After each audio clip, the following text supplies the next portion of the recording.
All right, it looks like we're live. Hello, hello, and welcome back to Ace Attorney. If I can get my controller to turn on. uh, and the cat mic is aimed at my forehead. Cat cam mic, whatever. There we go, that's better. Whew! What a day, what a day. Let's see here. Alright, that's right, that's right. Okay. Well, we're gonna boot it up and give it a minute to see if folks hop in and join us. Should also move that. I really need a new spit guard. Hello, love. Welcome. Doing pretty well myself. Trying to ignore the world until today is over. If you know what I mean. Hey, Cygnus. Hello.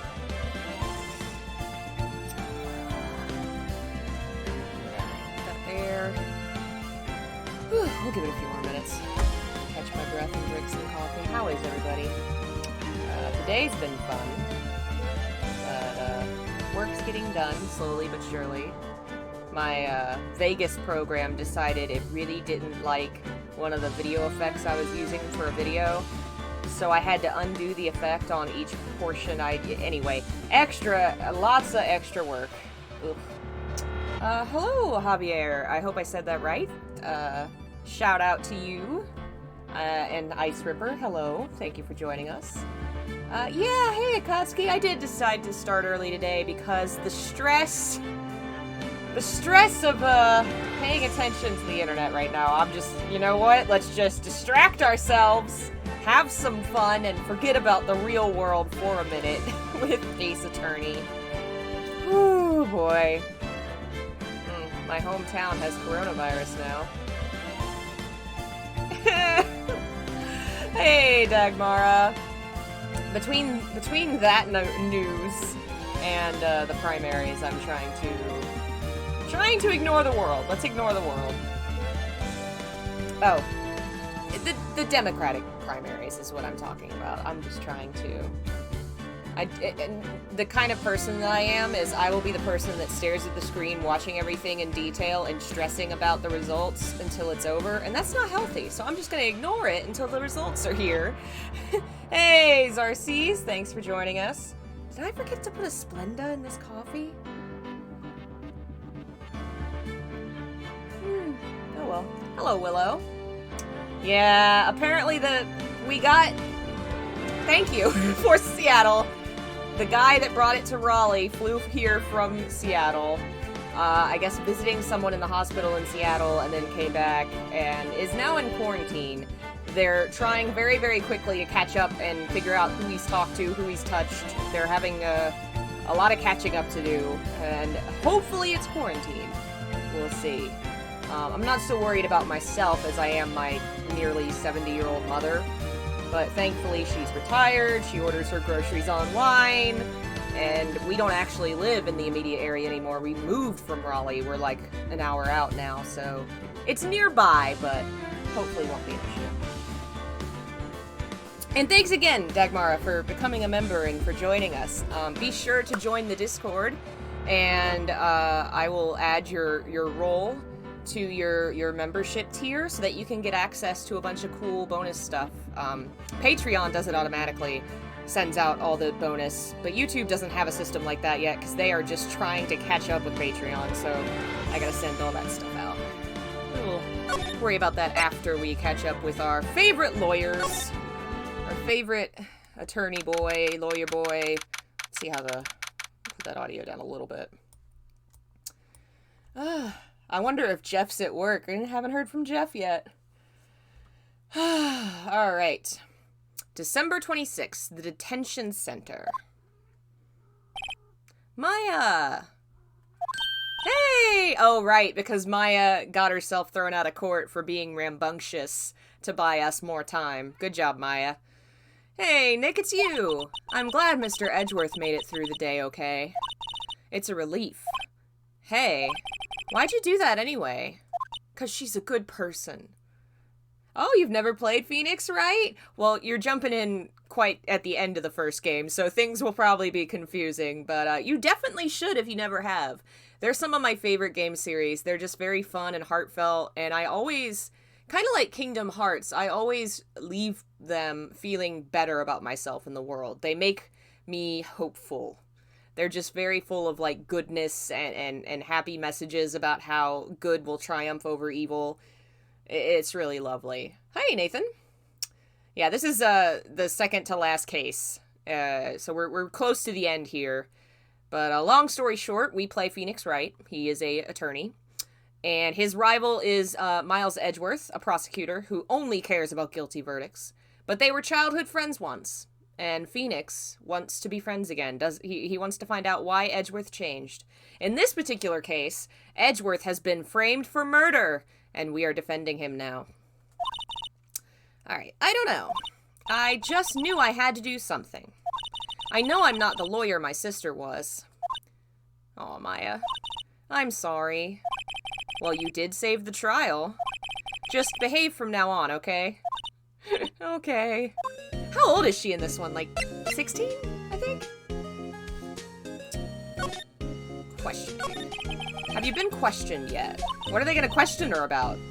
Did you do that? Did you yell in court? Yes, I did yell in court. Guilty. Not yet. Detective Gumshoe was here just now. He said, seeing as this is your first offense, we'll let you go after questioning. Of course, Gumshoe's gonna be sweet to her. Oh, thank you guys. I'm glad you like my videos. Most people do come here through Silent Hill, inevitably. That's how YouTube algorithm works. It's 90% of my content.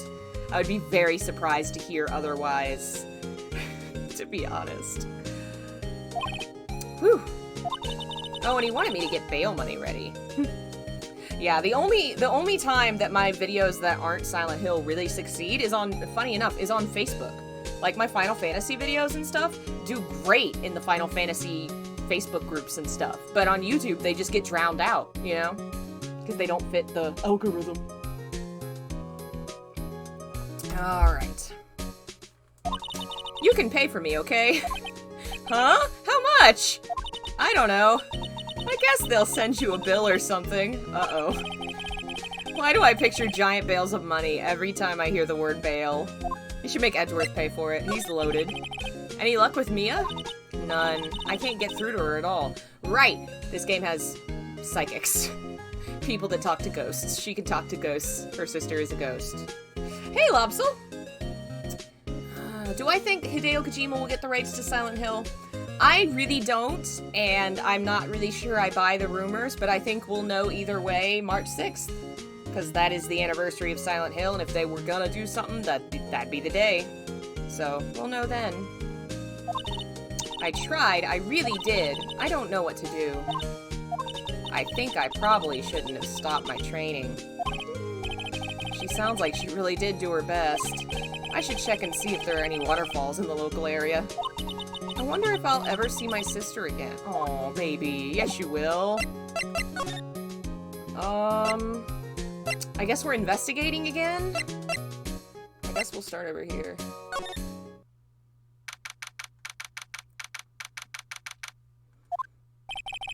There are fewer than there were yesterday, but the cops are still around in the park. I wonder if Detective Gumshoe's here today. Doesn't look like it.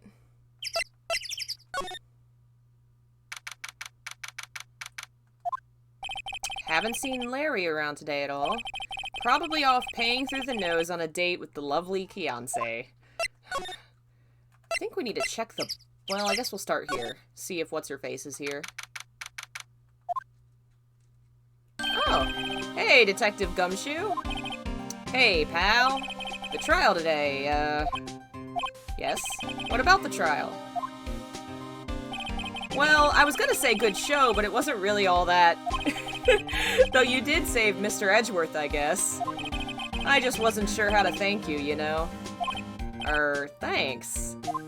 Oh, Gumshoe, you lovable doofus. Oh, you never played it either? Honestly, I recommend it to everybody. Like, it's really fun.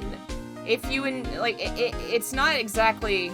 I guess if you don't like visual novel storytelling styles, it probably won't get to you, but I feel like it's just like an interactive book, you know, with a little bit of puzzle solving and stuff here and there. But I just really enjoy them as kind of stories. When I don't feel like playing a game, but I need to be more like entertained than sitting on my bed and in silence reading words on a page, this does it for me. This is how I got into visual novels in the first place. Any idea what strategy Von Karma is planning for tomorrow? It sounds like he's bringing in another witness.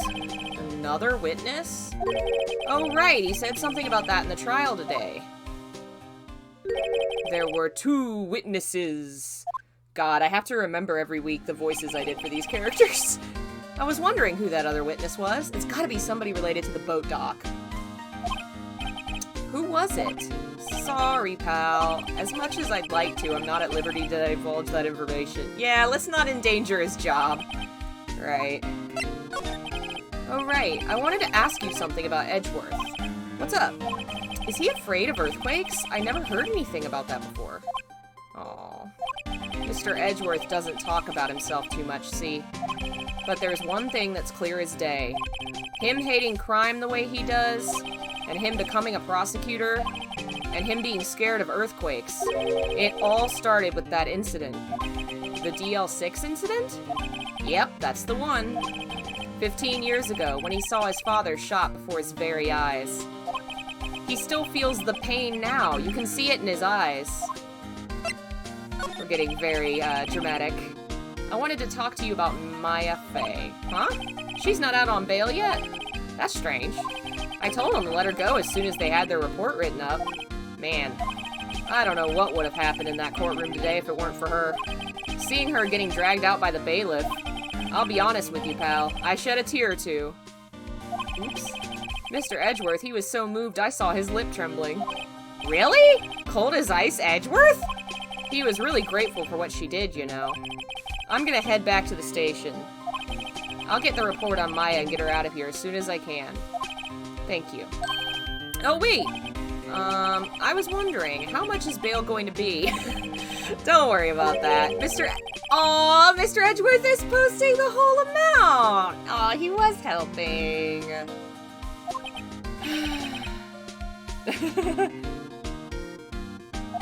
Didn't I tell you? He's grateful to her for what she did. Alright, pal. Well, don't forget to go pick her up, okay? Aww. Maybe I can get Edgeworth to pay this month's rent, too. Alright, I don't think there's... We've looked at everything here. So let's go back. Boat rental. Looks like the boat rental shop is closed today, too. Okay, so nothing? There's gotta be something about this shop. A small boat rental shop. Doesn't look like anyone is around. They're probably closed because of the murder. Anything else? No? There are some boats floating at the dock. The murder took place in a boat from this dock. Apparently, the police took away the actual boat that was used that night. Indeed, there's space for one more at the dock. Okay, so nothing here right now. Alright, to the entrance. I guess we should go check on Maya? Hey, Nick, you finally came. They just finished the paperwork. I'm free to go. Free at last, eh? Those interrogators were really mean. Aw, they were like, okay, what did you do this time? Like I was some kind of criminal. Can you believe it? Well, they let you out in the end, didn't they? Oh, that reminds me. Thanks for bail. Thank Edgeworth. Huh? He posted bail for you. Said he was grateful for what you did. Mr. Edgeworth did that? I have to make it up to. Aw, well, you did get in trouble for him, so I feel like you've earned it. I love the guard statue. He's always there. At least for this game, I'm pretty sure he is just always there. Never moves. Oh, we've got to win this case, Nick. Alright, what to do? What do you think we should do next? We're kind of lacking in the clues department. We could go to the park and look for Gordy. I was kidding. Still, if there are any clues out there, the park's as good a bet as any. What do you say? Shall we head down there? Sure. Alright, I guess we'll just go ahead and head out. Wonder if we should see if What's-His-Face is around. Apparently, Mr. Grossberg is on vacation today. Well, I guess I can come back tomorrow if I need anything. Okay, so he's not here. Whoa. Looks like Edgeworth is in questioning. Let's come back later. Guess so. Okay, so I can come back and talk to him. Go to the park. There aren't many cops around today, are there? They're probably back at the precinct working up the case against Edgeworth. Hey, y'all! Oh, man. Hey, it's Lutta! Y'all really did it today. What did we do now? Nah, I'm not complaining. See, I did a little thinking. A little self-reflection, you might say. I realized that being a witness is a mighty big responsibility. But I just went up there and started blabbing any old thing that came to mind. Lutta. So you see, I want to make it up to y'all. Make it up? Yeah, I feel like she definitely didn't mean... She meant well, but to her it was kind of a spectacle, and, you know, it never occurred to her that lying could get a man put in jail for murder.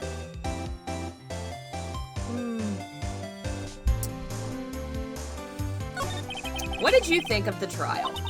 To be honest, I was doing it half just to say I'd been a witness, even though I didn't really see anything. I kind of convinced myself I had, though. I'm sorry, I know I caused y'all a lot of trouble. Well, memory is a tricky, vague little thing. Yeah, I sure know that now. I'll be fine the next time I witness a murder. And in this game series, it will definitely be a next time. You mean the first time you witness a murder? Yeah, she didn't technically... Well, what about Gordy? Right. Well, the way I figure, the trial's only stoking the flames of Gordy fever. I'll get my exclusive photos and rocket to stardom. All right, Lutta, you go, girl. I wish I could be an investigative photographer, too. Finish your spirit medium training first. She could be Fatal Frame. She could do ghosts and pictures. There you go. Lutta, what do you mean by making it up to us? Well, you see, actually, I got a bit of information for you. What? That Von Karma didn't want me to say nothing about it. What information? Now we're getting to the heart of it. See, I reckon we might be able to do ourselves a little exchange. Exchange? I thought this was to make it up to us. Right. I propose a little exchange to make it up to you. What? Information don't come cheap, my friend.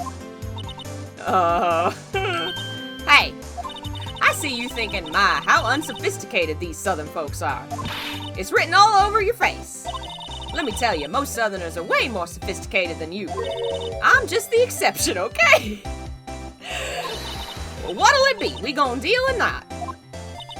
What do we do, Nick? Of course we're gonna deal. Give me the scoop. We don't have any other leads, so I don't think we have a choice. Okay, how much? Huh? You completely off your rocker? I may not be sophisticated, but I'm not trying to rob the poor. Huh? The only fair exchange for information is information. Listen good. What I need from you is information about Gordy. Whoa. Gordy? But Gordy doesn't... I mean, Gordy might not exist. Does not exist. Then bring me proof that shows he don't. I'll be keeping watch from the car, okay? You see something, y'all come to me first, got it? Okay. Right. See y'all later. Whew. Okay, Nick, let's get hunting. Time to find a mythical creature. You don't seriously mean... Gordy? I sure do. What about Edgeworth? We're searching for Gordy for him, Nick. Don't you get it? Okay, and how exactly do we search for a make-believe monster? Maybe we can find a monster myth specialist. Oh, he's having such a rough day. Oh. This is new. Well, what's that? The Steel Samurai, Nick. Yo, Maya. Larry, what the heck is that? Oh, it was my girl Kiance's idea. She was all, if you, like, put this here, it would be, like, really cool. Dude, she gave it to me along with the banner. Wow. That's real impressive she could find those for you. Well, she knows a lot of people. And that show's finished now, so she got them for free. Right. Huh. Yo, Nick, what happened with Edgy? Well, we made it through the first day in court, all right. I don't know how good our prospects are from here on, though. Huh. Hey, Larry, did you know Mr. Edgeworth's secret weakness? He's terrified of earthquakes. He acts like a little boy. Aw. Huh? That's weird. I don't think he was ever like that in school. No, really? Well, we were only in the same class for a little bit. He transferred schools pretty quickly. Transferred? Right. When the DL6 incident happened. Doesn't look like Larry knows about it, though. Hey, Larry. When did you get that big thing? Huh? Oh, the big guy? I've had that for about a month, yeah? It's a big hit with the kids. Why wasn't it there yesterday? Huh? Oh, right. The compressor was busted. You are hiding something, my friend. Compressor? Yeah, it's that little unit by my hot dog stand. That's what I used to put air in the Steel Samurai. It broke a little while ago, so I sent it in for repairs. Oh. And here I thought you'd inflated it by yourself. He is full of hot air.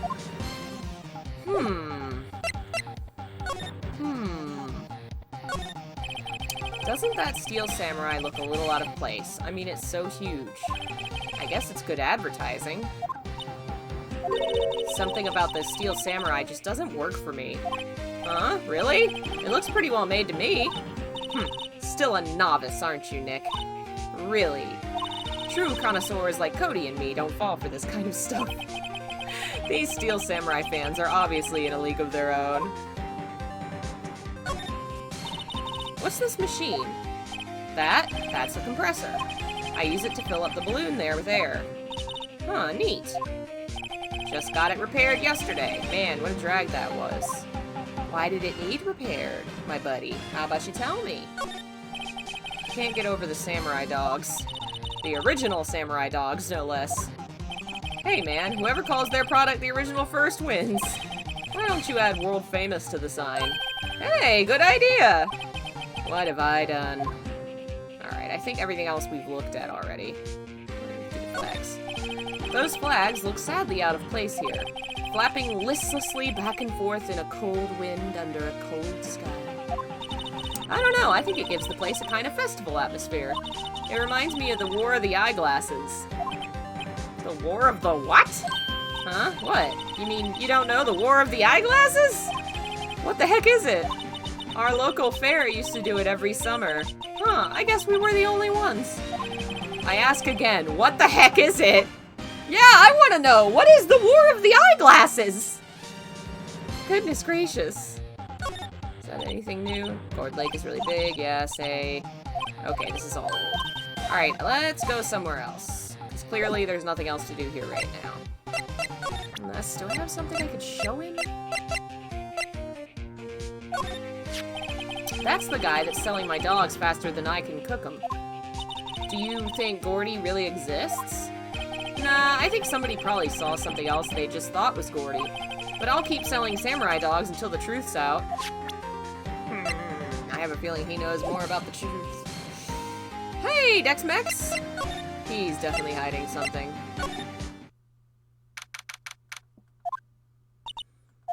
It's always so quiet here. I wonder if the boat shop is closed for good. Well, with the murder on the lake and all, they're probably taking a vacation until it blows over. I get it.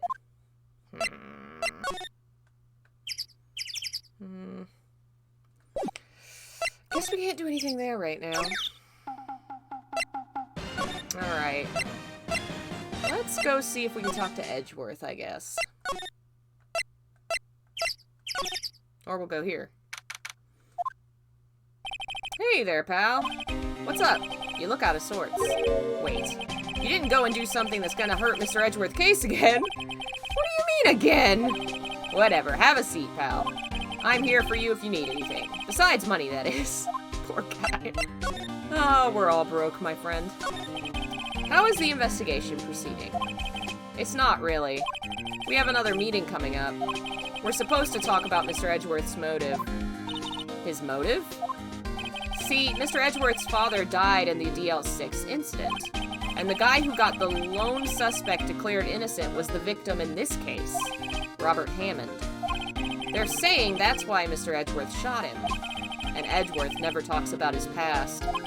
I bet they'll drag that out and hit him with it in court tomorrow, too. Poor Mr. Edgeworth. I gotta admit, it doesn't look good, pal. Say, Detective Gumshoe, do you know Gordy? The monster down in Gourd Lake? Not personally, no.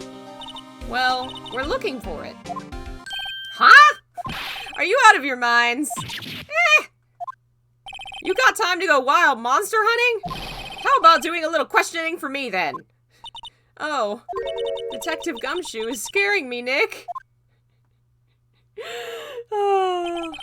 I told Detective Gumshoe about the deal with Lotta. Nick, try telling him sooner next time. Sorry. I see, pal. Sorry for shouting at you. Okay. I, Detective Gumshoe, will aid your search for Gordy. I'll loan you one of our newest secret weapons for finding evidence. This, seems a little illegal. You can take whichever one you like. Okay, give us the goods. Hold on now, everything in due time. First, let me show them to you. These are our best and brightest. Introducing secret weapon number 1, missile. A missile? He's a police dog in training. Missile, here boy. Oh, he's a little sheep. Here he is. Hey, he's cute. Look, Nick, cute dog. A cute dog. And this will help us how? Aw. Next, secret weapon number 2, a fishing pole. This is not some kind of secret weapon. This is a fishing pole. Detective Gumshoe, we're looking for a monster. Yeah? How are we supposed to catch a whole sea monster with a fishing pole? Never know till you try, pal. Okay, this next one is the last one. No, please, I'm already overwhelmed by our choices. Secret weapon number 3, a metal detector. That's more like it. Here. Detective Gumshoe, we're looking for something alive. Right! How are we supposed to find it with a metal detector? Hey, you never know, it might have been eating soda cans. Well, which will it be? Can't make up my mind, they all seem so perfect. I can't make up my mind either for the totally opposite reason. Oh well, I suppose it can't hurt to borrow one of them. I think the metal detector is something. We borrow that metal detector. Sure thing, pal. I'm not sure what we're going to find with this. Remember, you're hunting for a monster. Anything is possible. Anything! Oh my god. Alright. I assume we can come back and change if we decide we want to try something else. Okay, no Edgeworth yet. Alright. How do I use it? Do I present it?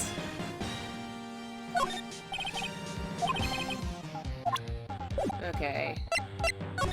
Oh, maybe I...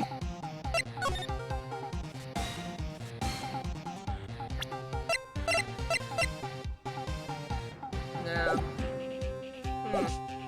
I guess maybe I just keep moving until something happens. Maybe it'll trigger. Hey, y'all. Well, y'all find anything about Gordy? No, nothing. Well, keep moving. It gets cold out here at nighttime. It is a little chilly. I think I have to sneeze. Whoa, no you don't. No sneezing. I told y'all no sneezing. See, I set the camera to respond to things a little softer than a bang. It'd trigger on one of Karma's finger snaps now. Oh, I'm sorry. Yeah, well, sorry's nice, but what about my film? Nick, pay the lady. Oh, this poor man. Alright, I guess... I don't know that talking to her is gonna be useful right now. I guess maybe the metal detector wasn't useful. I'll go to a couple other locations and see, but nothing seems to be happening, and it doesn't seem like I can use it. I mean, it doesn't look like I can go back to what's-his-face's place. Ah, fresh air. I gotta say, freedom feels great. Behave yourself in the courtroom tomorrow, okay? Misbehaving's much more fun. It's not gonna be so much fun when Edgeworth refuses to pay your bail again. Right. I'll behave. Oh dear. Okay. I think we're gonna go back and... Oh, there's Grossberg's. Anything? No? Anything? I don't know that there's gonna be anything here anyway. Table for clients. An elegant ebony case, and if I'm not mistaken, that lighter's made of solid gold. Even I can tell someone here's got money to burn. Alright. Let's go get the dog, I guess.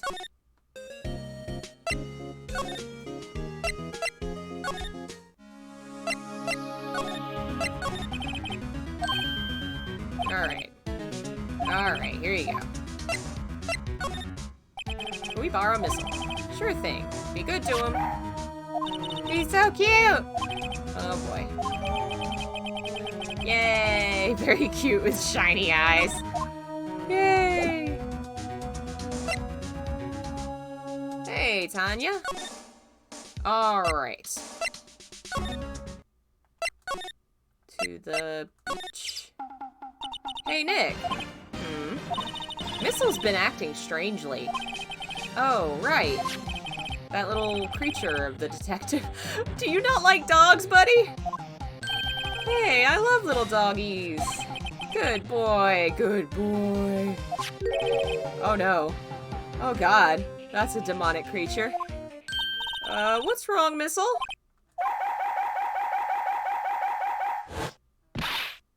Ah! Missile! Missile! Stop that thing! It's eating my samurai dogs! Did it just eat all the dogs? My samurai dogs. Wow, he ate every single one. I'm sorry, Larry. Sorry? Sorry don't pay my bills, Nick! It's gonna have to this time. Okay, I guess we'll keep moving and see if anything else happens. I guess not. Let's see if anything... No? So what else do I do with the dog? Other than have eaten the hot dogs. I guess maybe I go back and get something else? I'm not really sure.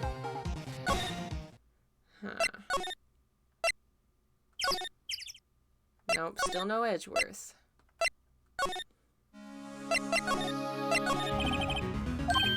Alright, let's try the fishing pole.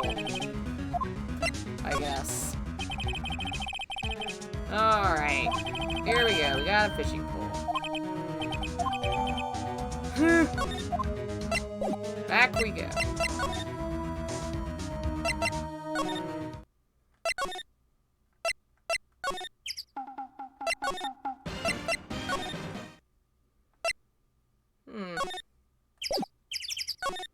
Oh, maybe I need to be... No.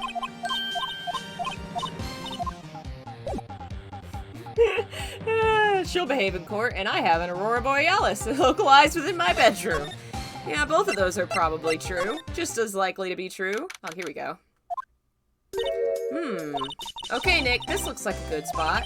A good spot for what? Time to do some fishing. She's serious. What are you going to use for bait? Oh. Yeah. Oh. I figured something like this would happen.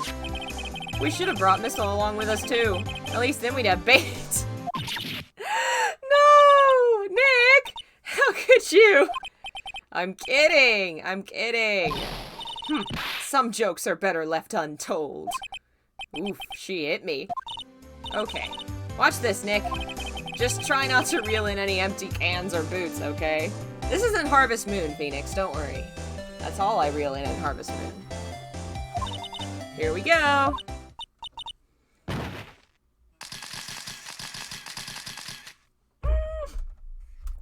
Uh-oh. Hey! What y'all doing? Sorry, Lotta. Don't tell me y'all are on some film company's payroll. Nick, pay her. My poor, poor wallet. This man is gonna be destitute by the end of this one. Alright, well, something happened with the fishing rod, something happened with the dog. Nothing has happened with the metal detector, so maybe I need to go back and get that again and see if I need to go someplace. And I just didn't go to the right place.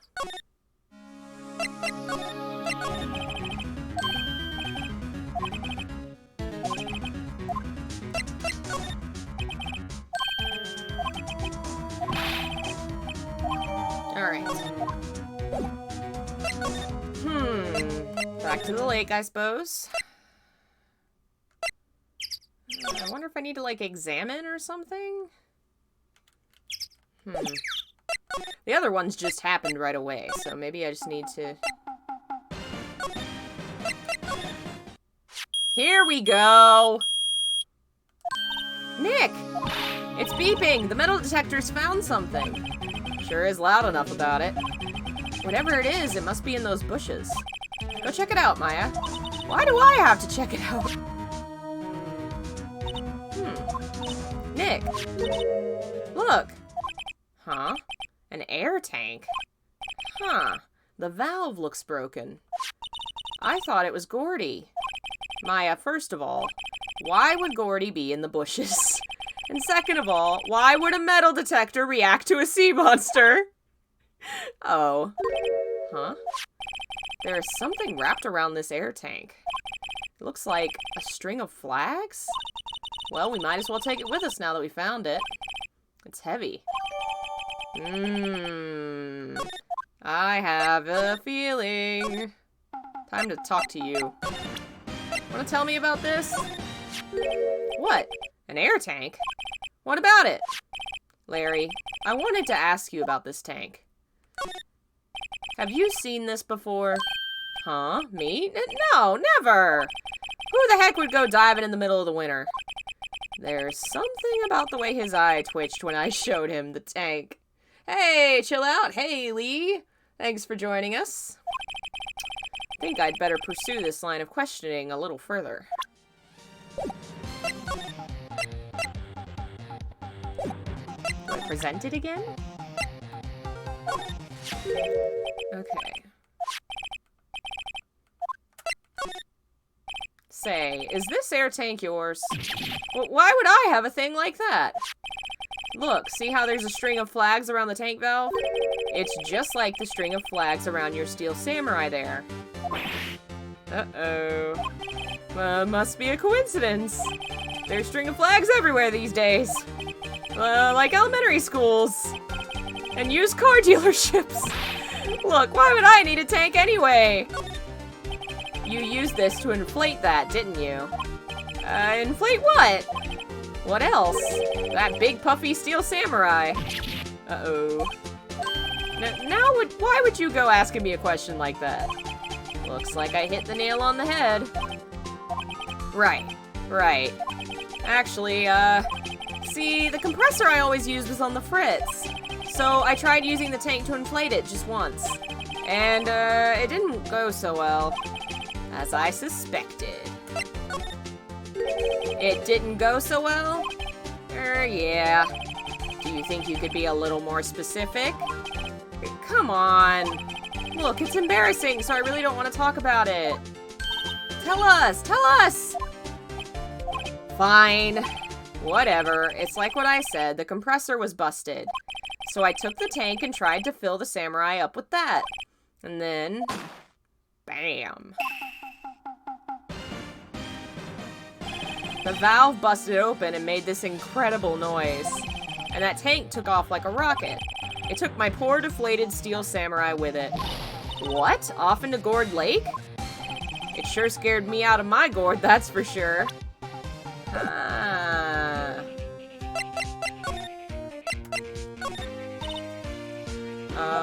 So the tank and the steel samurai you were trying to fill up flew away. What happened next? Well, all that happened on the 20th or so. The 20th? A week ago. Now, as far as I could see, the tank went flying out into the lake. So I went out every night in a boat looking for it. I mean, Kianse gave me that steel samurai after all. And when did you find it? Just the night before last. It flew way out there. It took me 4 whole days to find it. The night before last was the night of the murder! Sorry for not telling you, Nick. Actually, I was here on the night of the murder. But, you see, I went home before midnight. So you didn't know about what happened. No. That's too bad. It's not all bad. We've solved one mystery at least. A mystery? Maybe we should go tell her. So the flying air tank is the mysterious creature in the lake.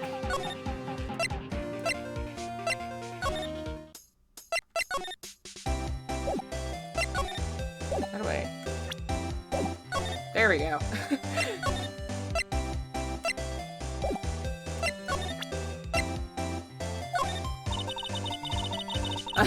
Yep, I'd have to say I know exactly squat about that. Alright, so I need to probably talk. I learned something in today's trial, that's for sure. Testifying is serious business. That's why I decided not to talk about that case anymore. Huh? Whoa, didn't you say you had information about the case? Tell us that at least.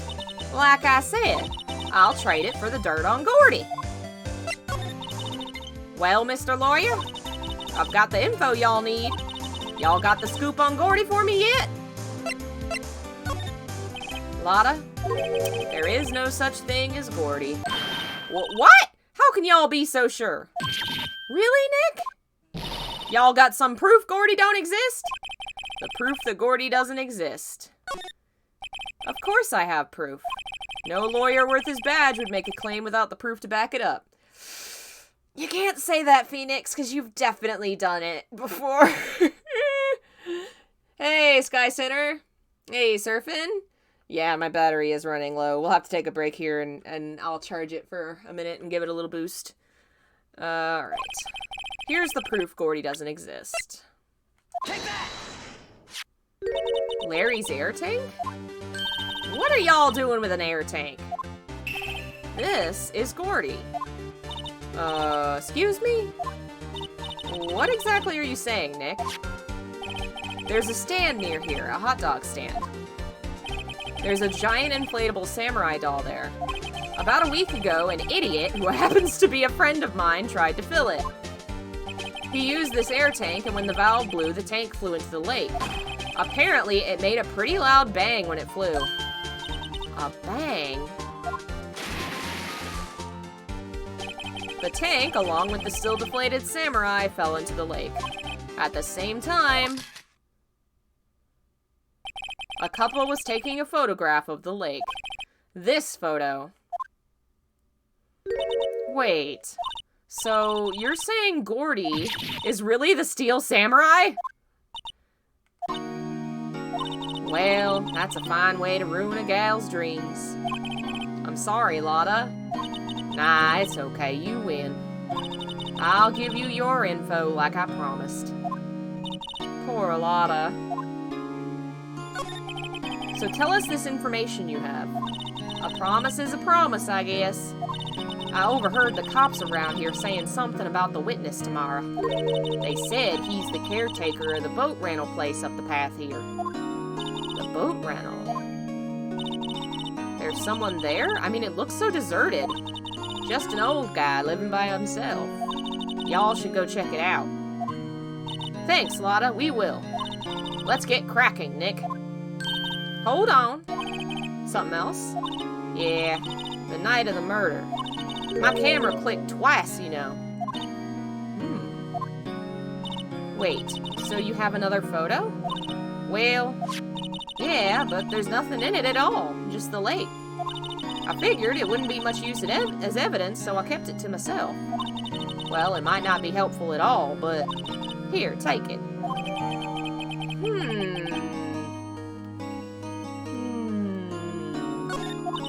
Bye now. Y'all take care. Time for me to pack up and leave. Aw, poor Lotta. Don't worry, you'll be back to investigate strange things in other games. It's all Larry's fault. The legend still lives on, I guess. The legend? Yeah, the legend of Larry, familiar to all who know him for any length of time. When something smells, it's usually the butts.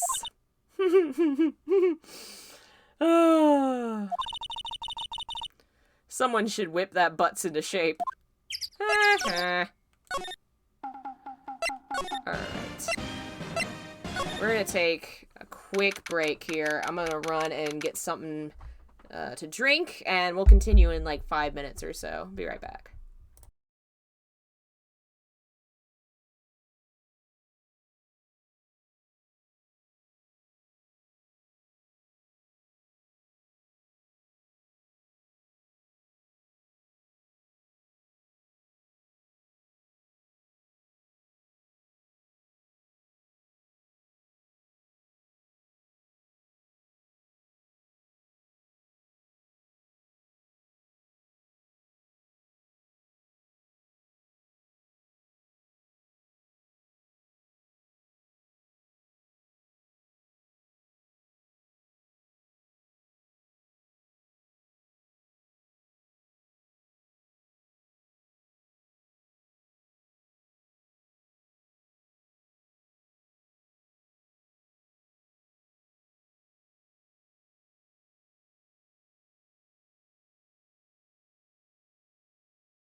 Alright.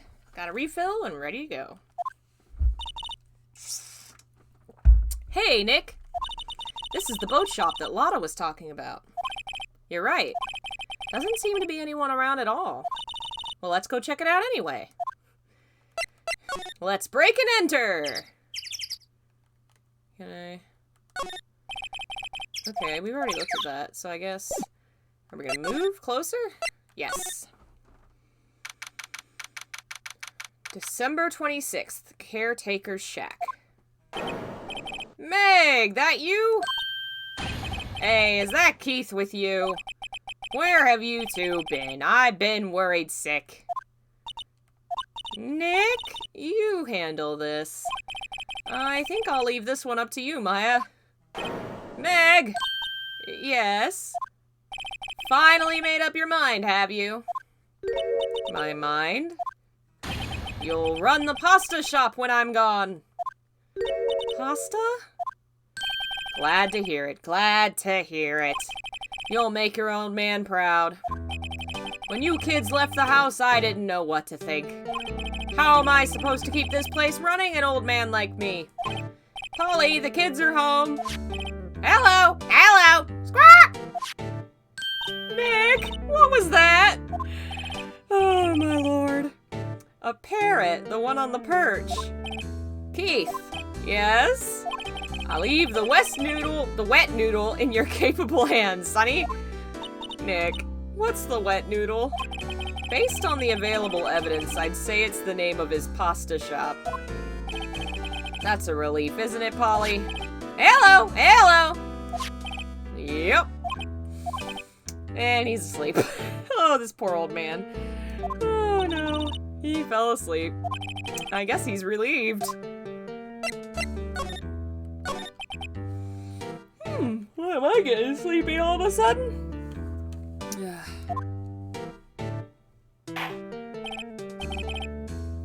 A pasta shop? Yep, to think the wet noodle will live on when I'm gone. My father started it, you know, so that makes you two the third generation. Meg. Yes? Tomorrow we'll start with the secrets of dough tossing. Dough tossing? You too, Keith. Yes. You'll be the best pasta wrangler the West has ever seen.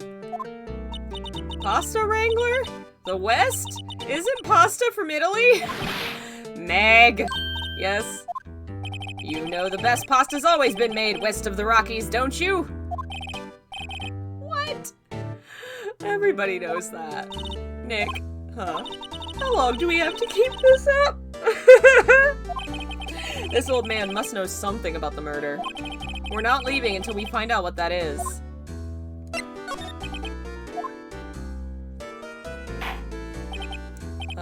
This is a boat rental shop, right? What are you talking about? This here's the Palace of Pasta, the wet noodle. Though now that you mention it, we haven't gotten many orders for spaghetti lately. All the kids come up and say, yo dude, we want to ride in one of your boats. That's why I keep them boats out there. Youngsters these days, darned if I understand them. I'm pretty confused myself. Nick, this isn't going anywhere. This old man is the witness tomorrow, right? We've got to find some way of getting information out of him. Alright, let's examine. Wow, there are lots of various fish in Gourd Lake, aren't there? Something's funny, Nick. All these fish are saltwater fish. Wow, he has a television in here, too. This fishing pole looks expensive. Look, Nick, he has an electric blanket on his table. Looks warm. That's a great idea. We should do that in the office. Oh, Japanifornia strikes again. We can sit down with our clients snug and warm and drink hot cocoa. And what, talk about murders? Aw, you're a party pooper, Nick. Wow, what an amazing parrot that is. Good morning. Hello? It ignored me.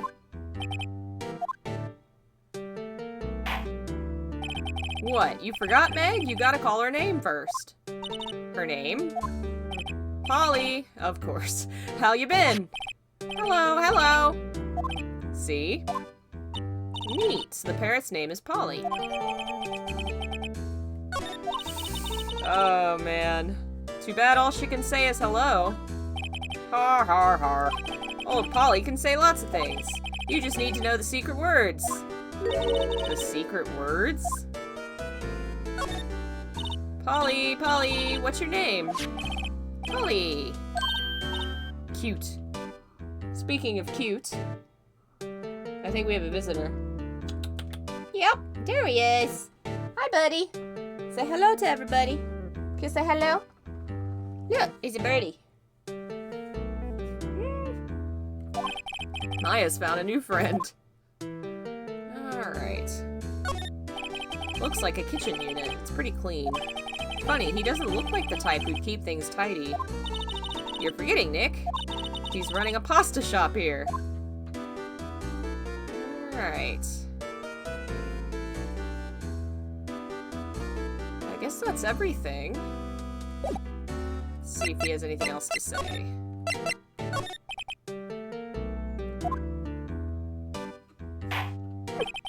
My memory's gotten worse of late. That's why I just tell everything important to old Polly here. Everything important? I wonder. Polly, what's the number to the safe? Aha! 1228. Alright. Hey, Polly, watch it, will ya? See, Nick? All it takes is a little clever thinking. And a criminal mind. Quick, Nick, write the number down. Hey, don't get me involved in your heists. Huh. Alright, let's see if I can, say anything else to the bird. No? Okay. Everybody says hi, Gandalf. You say hi? Yeah, the camera's not aimed very... Oh, there he is! He's looking! As long as my hand is in front. Look over here!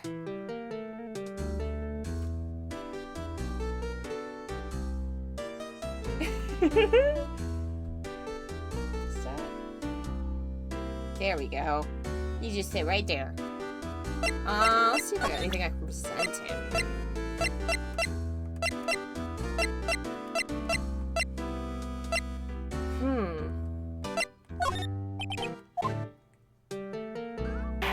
Oh.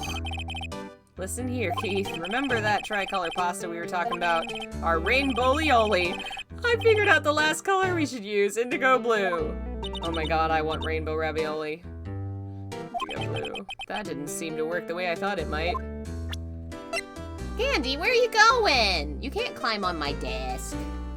That's why I bought this table, for you. He says, no, I'd rather be on the desk. Alright, I guess we're done here.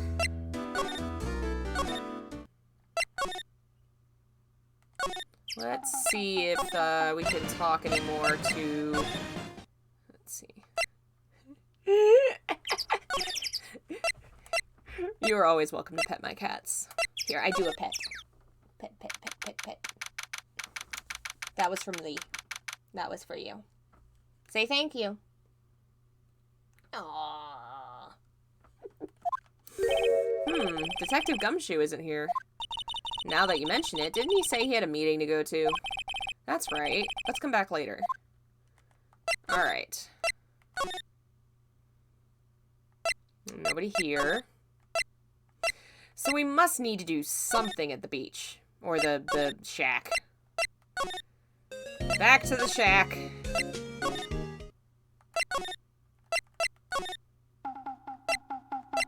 Anything? No.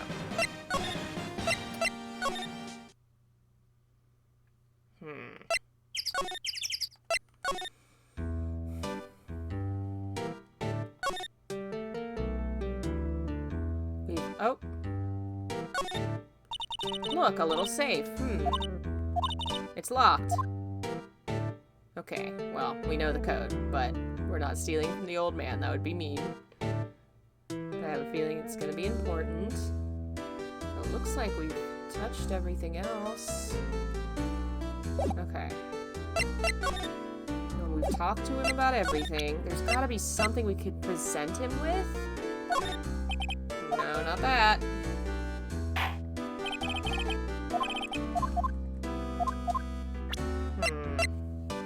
What would make him talk about the murder? Or Maybe Gordy? No.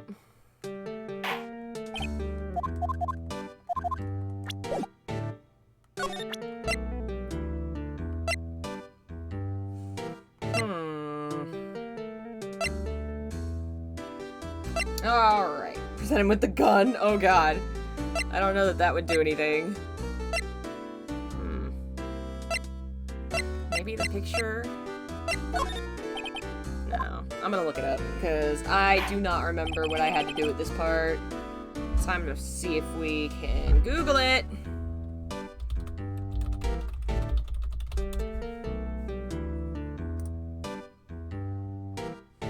Alright. Boat rental shop, caretaker's shack. Okay, present the lake photo. Okay. We have to convince him we're attorneys first, and then he'll be normal. Alright. I should have thought about that.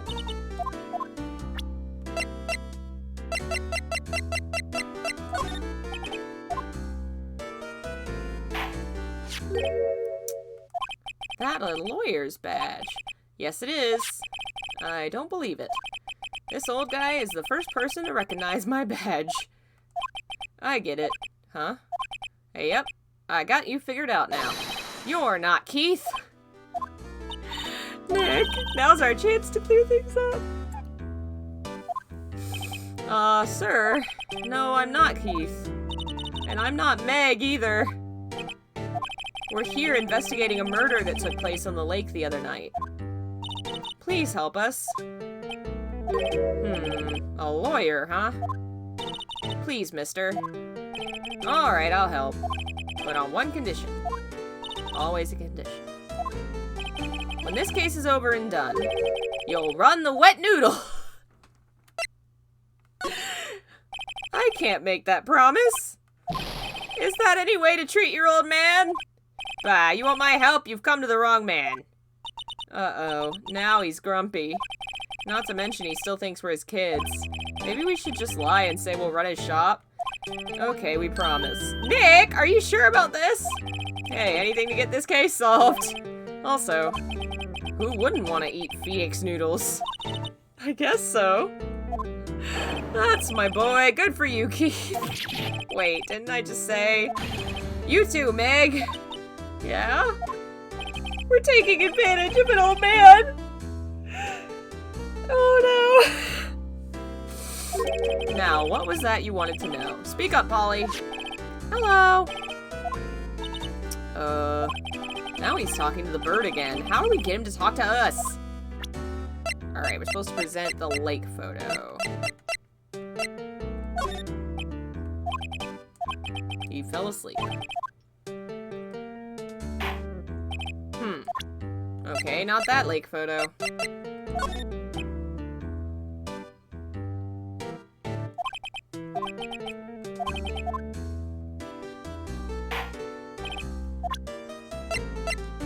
That lake photo.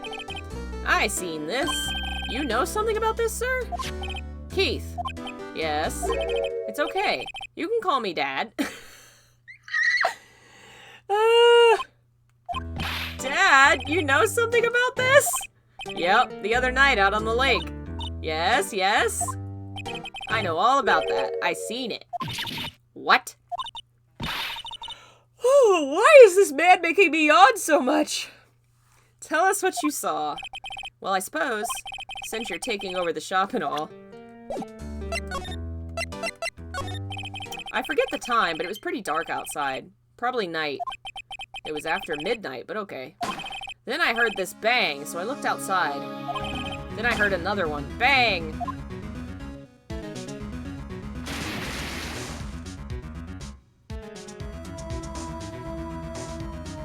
A little while later, this boat comes back. A young man walked by my window here.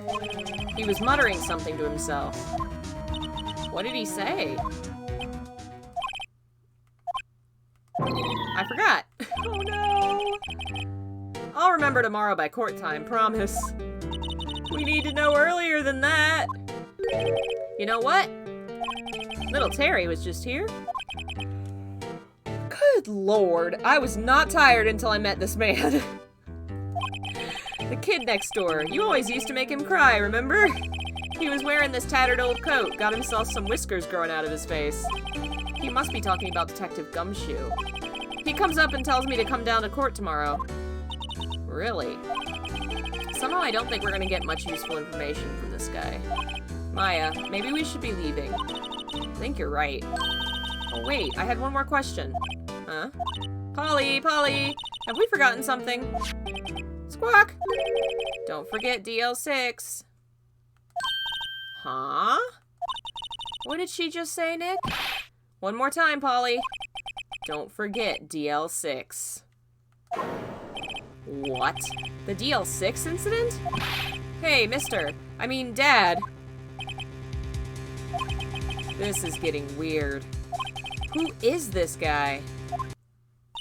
Why would that bird know about DL6? We have to figure out who that old man is. What? He locked the door from the other side. Who could that old man be? I think I need to do a little more research on this DL6 incident. Maybe I should ask Detective Gumshoe. Time to find the truth.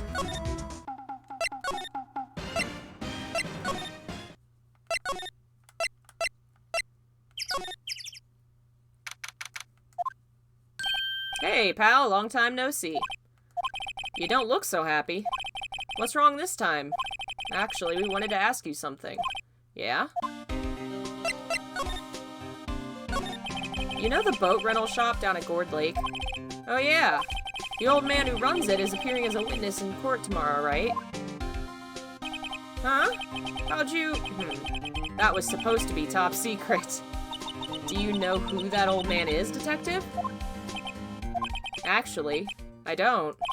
He's a bit of an odd bird. I haven't been able to get a straight answer out of him.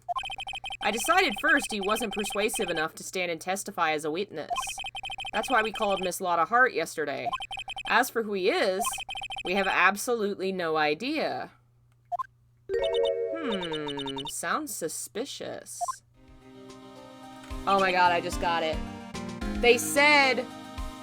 There was something about... There was a person in the original DL6 incident that after the court case just vanished. I think the guy they originally accused?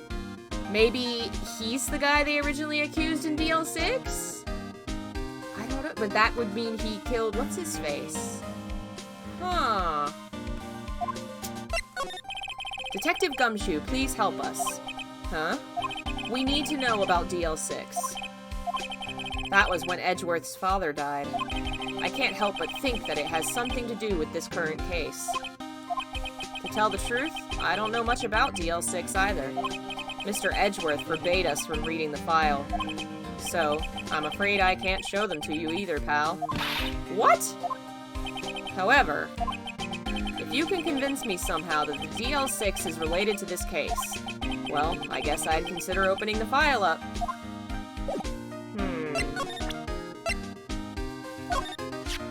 What's that? A parrot? The old man at the boat rental shop's parrot. The parrot knew about that incident. That incident? DL6. What? Polly, have we forgotten something? Don't forget DL6. Huh? I'm pretty sure that old man must have taught her that word. Yeah, but how would that old man know about the DL6 incident? Wait, what if that old man was connected to DL6? Nick, you think he might be? I getcha. Sounds like you need information on the DL6 incident. Through there is the station's records room. I'll give you special permission to go in and find what you need. This feels like it's super illegal.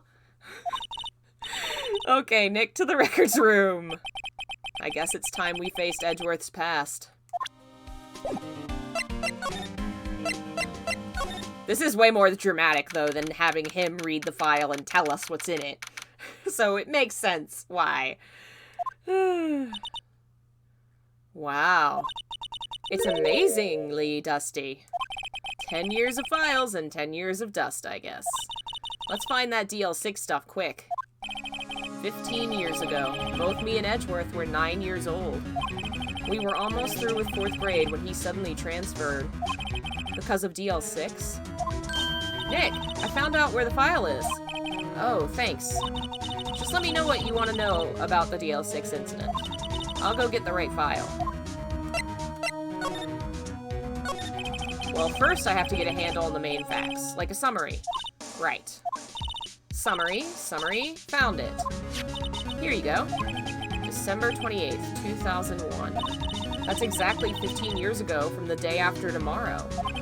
So in 2 days, the case is closed. The incident took place in the elevator of the district courthouse. What? Is this the same district courthouse where we're holding the trial now? Looks like it. There was a large earthquake at 2 p.m. on that day. Part of the courthouse building collapsed and all the lights went out.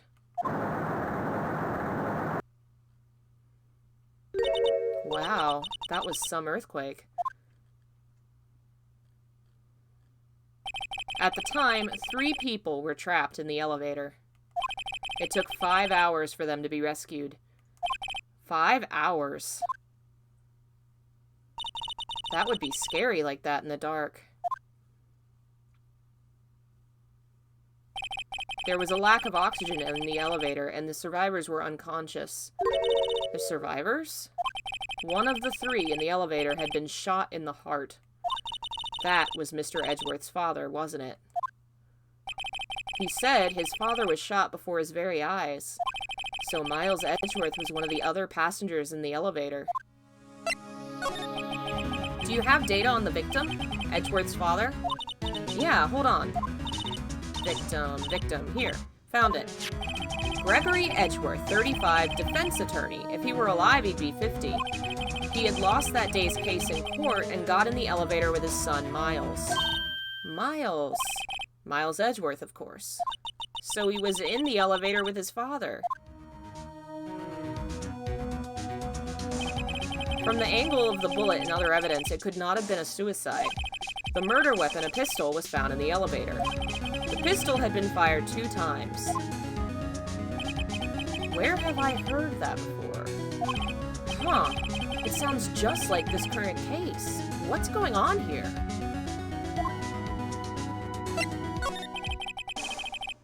Got any data on the suspect? That would be the guy that my mom got arrested. Hold on, this is it. The man arrested as a suspect in DL6 was Yanni Yogi. He was a clerk in the court, apparently. So he must have been the 3rd person in the elevator. Well, then he had to have done it. But he was found innocent, thanks to his defense lawyer, Robert Hammond. The victim in our case. Right. The suspect, Mr. Yogi, was oxygen deprived, so much so he had brain damage. He lost all memory of being in the elevator. After he was declared innocent, he disappeared. Yanni Yogi is totally the old guy in the boat shed. And that's why he's a little weird. He had some brain damage. Where could Yogi have gone to, I wonder? He may be closer than we think. Yep. I guess I know generally what happened in DL6 now. I still don't know what sort of impact the old thing had on Edgeworth. Oh, let's see. He was trapped in a terrible elevator, oxygen deprived for 5 hours, watched his father die, and then was raised by a monster. So, yep. Surfin already pointed something out. There's a bullet hole in the elevator door. I remember there's some twists in this one. I vaguely remember. Alright. Nick, are we going to take the whole file? There's too much. We'll never get it out. You're right. Let's only steal a little bit. Alright. Right. That's probably all we'll be able to find here. Now all that's left is trial tomorrow. I wonder how Dad will do testifying in court. be continued. Right now. Now. Since we started early, I may just keep going and play through after we finish this one, because why not? We'll see how my voice is doing.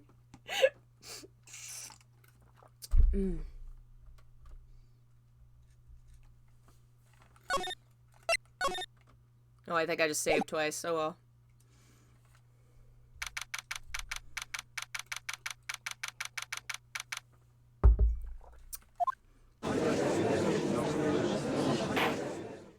Court is now in session for the trial of Mr. Miles Edgeworth. The defense is ready, Your Honor. Very well. Apparently the prosecution is also ready. Who is the judge here, anyway? Mr. Von Karma, your opening statement. Oh, very well. No opening statement, so... Not so fast, Judge. I was taking a meaningful pause before speaking. Right, of course. A prediction. Today's trial will end 3 minutes from now. Order, order. Mr. Von Karma, what is the meaning of your statement just now? Ah, must you question everything? It will be over in 3 minutes. We have no time to waste. I'll call my witness now. Right. I call my witness, my decisive witness to the stand. It's that mysterious boat shop owner.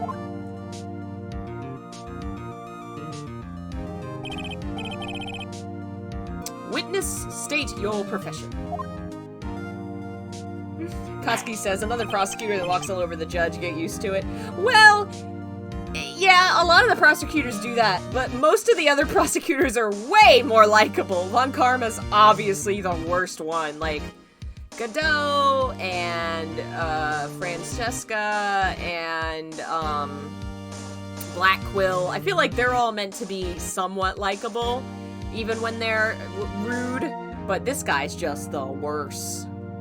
Hey, Surfin, have a good one, and maybe we'll see you later. I am the proprietor of the restaurant Wet Noodle at Gourd Lake. And I also rent boats. The night of the incident, you were in the boat rental shop, correct? Yep, I was. Please testify. Wait a second. We still haven't heard who this old guy is. Objection! Wait a minute. The witness hasn't stated his name yet. Because I did not ask him, Mr. Wright. Bah! I have predicted this trial will end in 3 minutes. That does not... No! It's not trivial! What's his name? Yeah, right. The witness will state his name.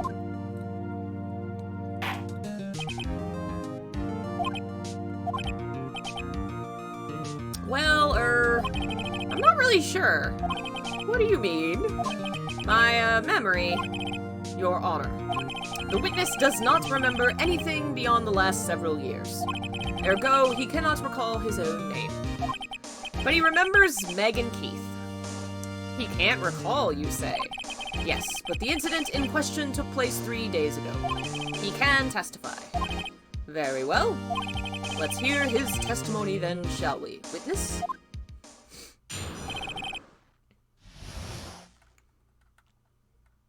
You know, that's one of the reasons I really do like Gavin Akatsuki. I love all the prosecutors, but Gavin's kind of fun to play against because he really doesn't... He acts like he's cool with however it plays out. He's so chill as compared to all the other prosecutors. Oh, that game's really fun. It was the night of the 24th, just after midnight.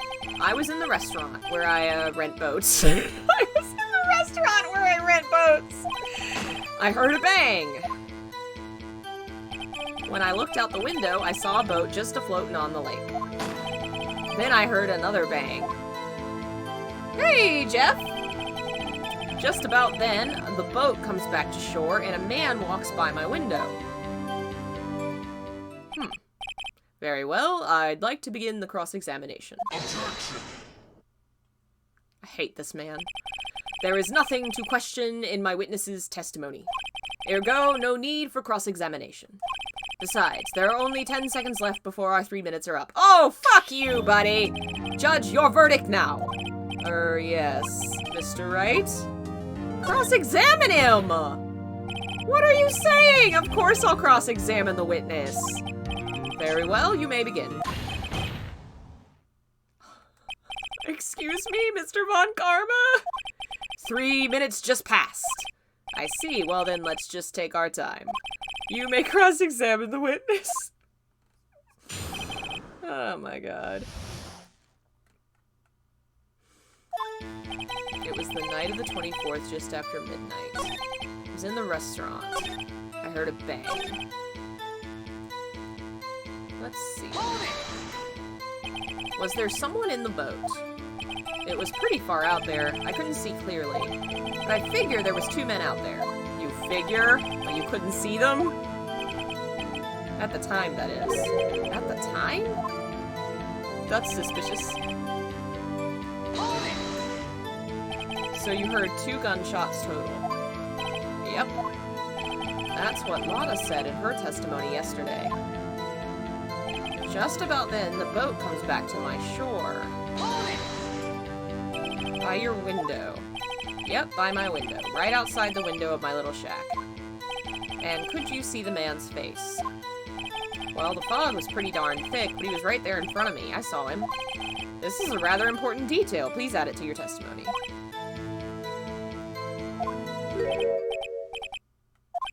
I have a bad feeling.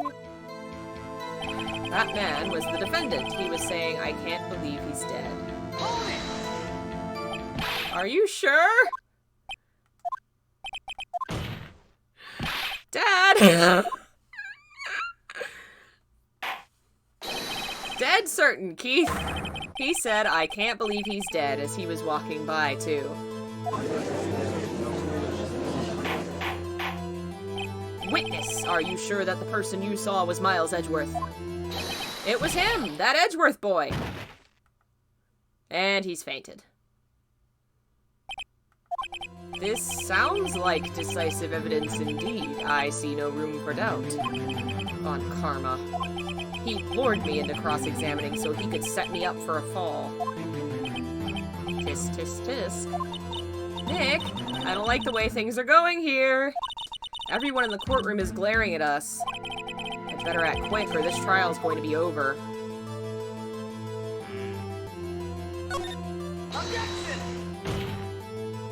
Your Honor, we proved in yesterday's trial it could not have been Edgeworth who fired that gun. Mr. Wright, are you referring to the fingerprints from Edgeworth's right hand found on the gun, and the photograph showing a man firing with his left hand? Exactly. That is easily explainable. He could have wiped his prints after he fired. That makes no sense! Why would he fire with his left hand, wipe the prints, and then put his right hand on it, stupid? You are ignoring the truth of the matter here. Everything in this witness's testimony is true. The judge is lost in thought. What should I do?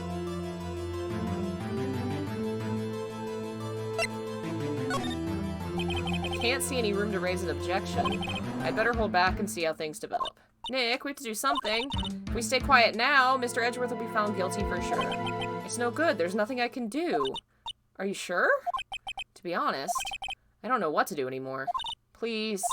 Can you hear me, sis? Please. We need your help. Nick needs you. 3 minutes was perhaps too high an expectation. However, 15 isn't bad. This must be a new record. Enough. The witness may leave the stand. Oh no. This court sees no reason to further prolong the trial, nor is there any need for more time to decide the case against the defendant. This case is extremely clear. I see no room for misinterpretation of the facts. What? No! This court finds the defendant, Mr. Miles Edgeworth. Oh, wow! I got it! I failed! The accused will surrender to the court immediately to be held pending trial. That is all. This court is adjourned. Did I just lose? Wait!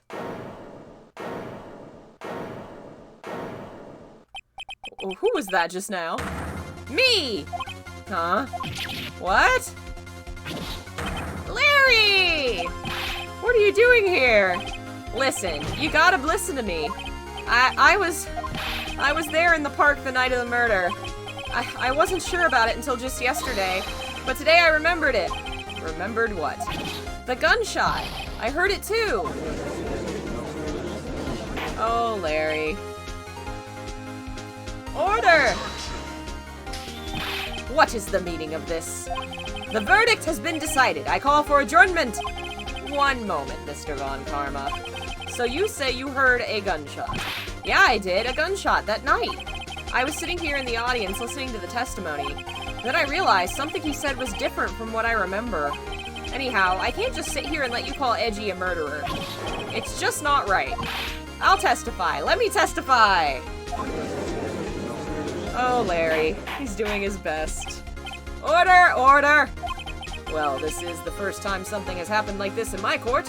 Oh, don't worry, sir. So many other weird things are gonna happen in your court. I'm not quite sure how to proceed. Judge, you've already given your decision. The trial is over. Nick, this is it. Larry's given us one final chance at this. She's right. If only it wasn't Larry! He could make things worse. Mr. Edgeworth was just declared guilty, Nick. It doesn't get any worse. You're right. Okay. Your Honor, if there is another witness, it is our duty to hear him speak. Right here, right now. Right here, right now. The verdict cannot be overturned. Allow me to speak my opinion. In all court proceedings, it is our duty to prevent an inaccurate verdict. In order to make sure no mistake has been made, every witness should be heard. What is this? I withdraw my previous verdict of guilty. Yay! I didn't fail. Mr. Von Karma, I order you to call this new witness to testify. Now. What? Yeah, get in the backbone, Judge. The court will adjourn for a 5-minute recess. After that, we will hear this new witness. Hey, Cyrene! And Zako. Court is adjourned, and then we'll be right back. Woo! That was too close. Sorry to keep you on the edge of your seat like that, Edgeworth. I've seen worse. Yeah, right, Edgeworth. You're sweating bullets. I just wonder what Larry plans to say in there. Larry was at the lake that night. Yes. He said he went looking for the steel samurai balloon that flew into the lake. Oh, right. And he found the balloon in the air tank that night. Yeah. Hey, Edgeworth. Huh? You say something, right? Yeah, a lot of things. You seem out of it. What's wrong? It's nothing. Mr. Edgeworth, there's something I've been meaning to ask you. What's that? Why are your fingerprints on the murder weapon? Oh.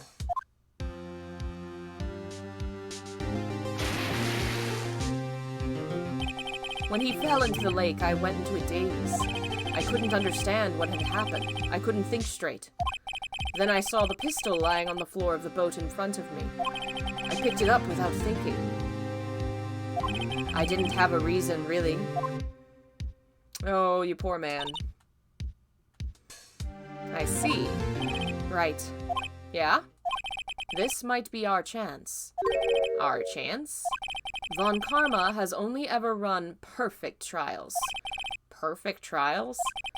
Perfectly prepared witnesses, perfectly complete evidence. That's the secret to his success. This is the first time he's ever had to deal with something unexpected. He has to let someone he hasn't talked to testify before the court. And that someone is Larry. What are you getting at? It's likely his testimony will be full of holes, right? That's right, Nick. No 10-minute trial this time. We'll milk this one for all it's worth. Hey, it was 15 minutes. 15! Everything's on Larry now. Boy, oh boy!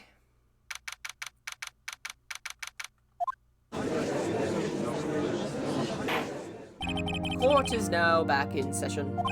Witness, Please testify to the court about everything that you saw on the night of December 24th. Right, leave it to me. Please, Larry, don't mess this one up. I hate to admit it, but you're our last chance. Von Karma didn't have time to prep his witness. I just hope Edgeworth is right about this being our big break.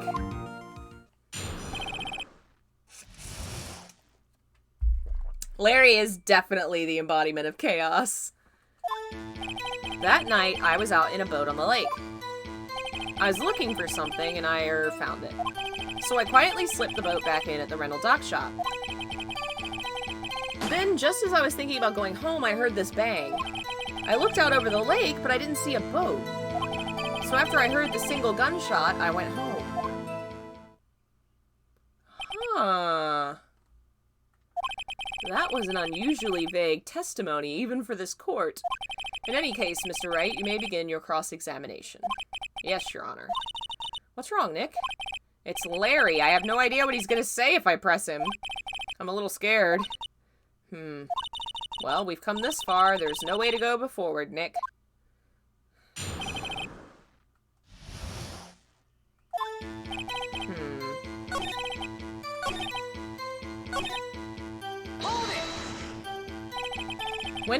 Where did the sound come from? Yeah, well, I wasn't too sure about that. I looked around, you know. Did you look at the lake? Yeah, I looked. There wasn't a boat. Wasn't there a boat on the lake?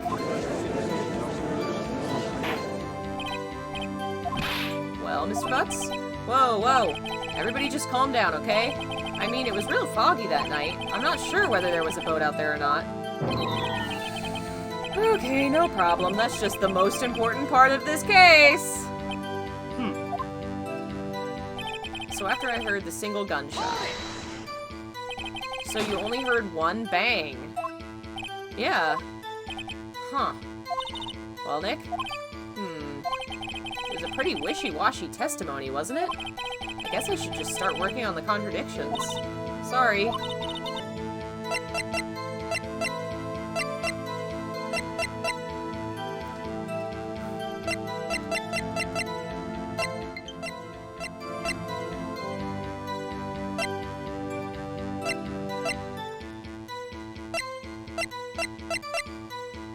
Okay.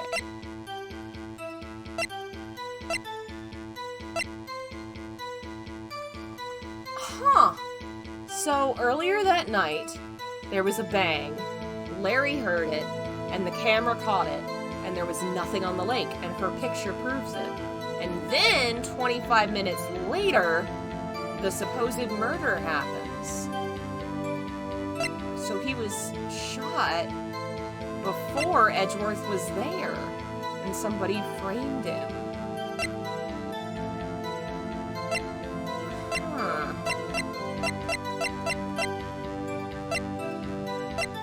It was shot. See, it says it was shot 3 times. So it was shot once at 11:50 when he was actually killed, and then it was shot twice during the framing.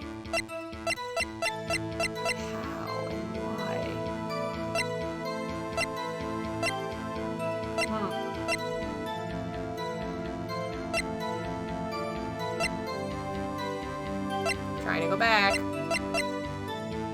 Why won't it let me go back? I think my controller just died. Aw, come on, little buddy. Ah, man. I really wish that you were like a PlayStation controller and I could plug you in and charge you and play you at the same time. Alas, I cannot. Alright, we're gonna take a 5-minute break and I'm gonna plug this thing in and see if I can charge it up a little more.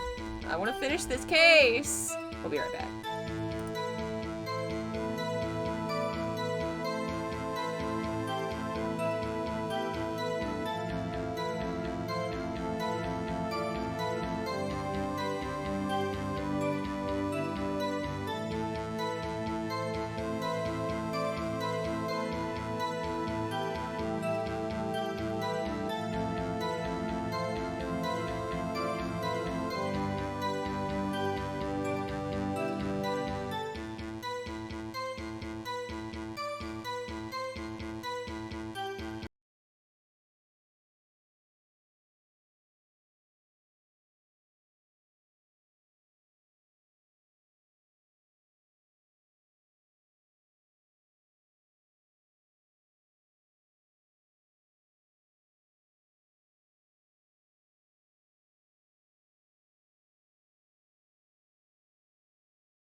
Better idea. I have an idea. I just moved the dock down in front of me, so it's now just sitting in the dock with the controller plugged in, so should it work? Will it work now? Put it back in.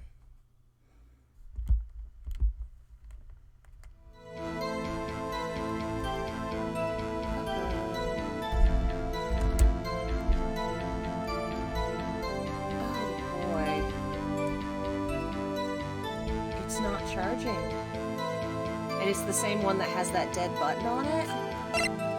I wonder if the whole thing is dead and it hasn't been... Yeah, it's not sensing the red controller.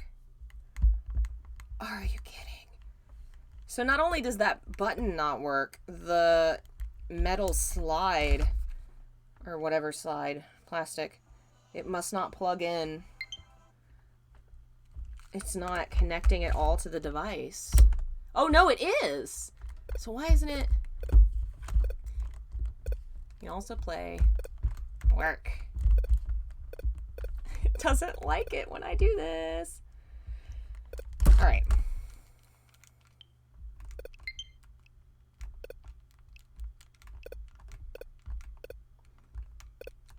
I am pushing the button that you're telling me to push.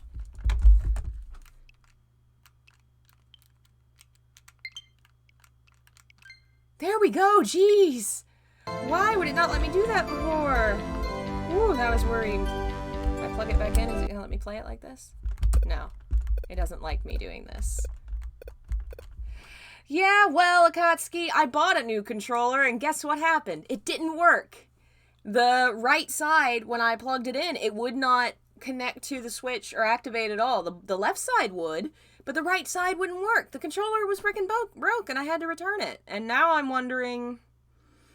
I don't know. Either I was really unlucky and bought a broken controller, or maybe something's wrong with the right side of my Switch, which would suck. I think right now it really is just low battery, so I'm just gonna sit it in here for a sec. How are you guys?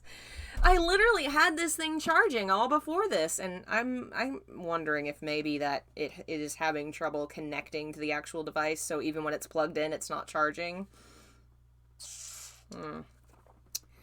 Yeah, so that really sucks.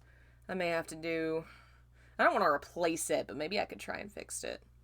Try a wired one. That's a thought, too. Maybe I should try buying a wired controller, because, I mean, when I'm streaming, I don't need to have it attached to the device, so I may try and buy one of those. What are we playing tomorrow? Fire Emblem? I can probably get something, but, yeah. At least the wired ones. Can you play them when they're in the dock? Where do they plug into? Do they plug into the back? There's a USB port, so maybe they plug into the USB port in the dock. Because otherwise I don't see how you... Yeah, it's gotta be that. Because I don't see how you do it otherwise. Oh boy. Everything has to break. My computer's having problems too now. It took like 10 minutes to boot up today. Ever since yesterday in Call of Cthulhu, it's been really mad at me. Don't break. Don't break. I need things to stop breaking. God. This is so obnoxious. Whew. I did find out that my trip to Atlanta, I had the dates wrong. It's next Friday, not this Friday. Whew. I'm so happy. I don't want to go. I do not want to go yet. Alright. Let's unplug it. If we could at least get through this case. Oh, hi, buddy. Alright. Oh, my headphones would help. Okay.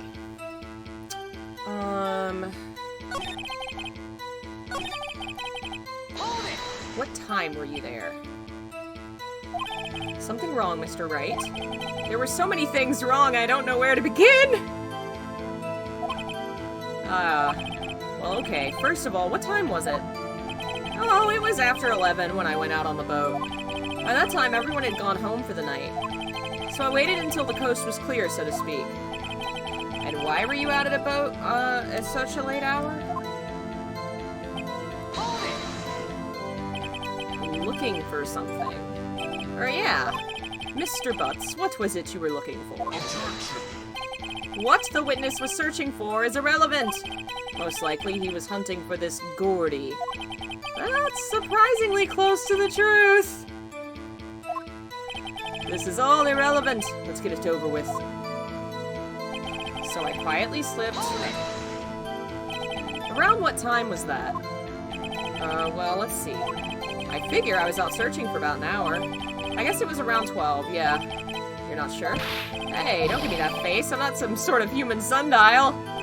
People use watches these days, Larry. Yeah, Kitty's back. Here's Kitty. Alright.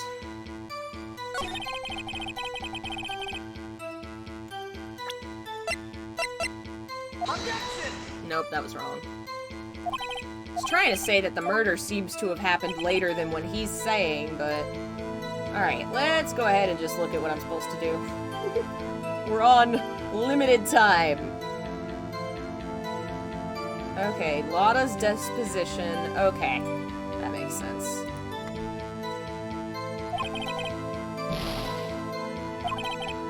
Here, from Sky Center. Ha, ha, ha. Say yes, I love the pets. Alright.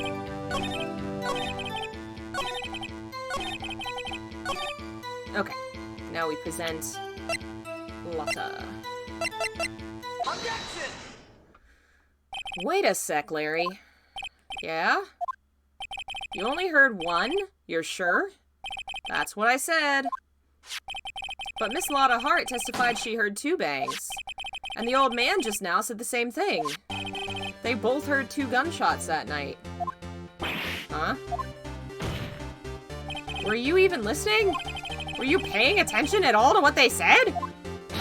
Yo, Nick, please. Huh? You know, something's been bothering me. I'm a witness, see? I'm like a customer here. You gotta treat me nice and stuff, okay?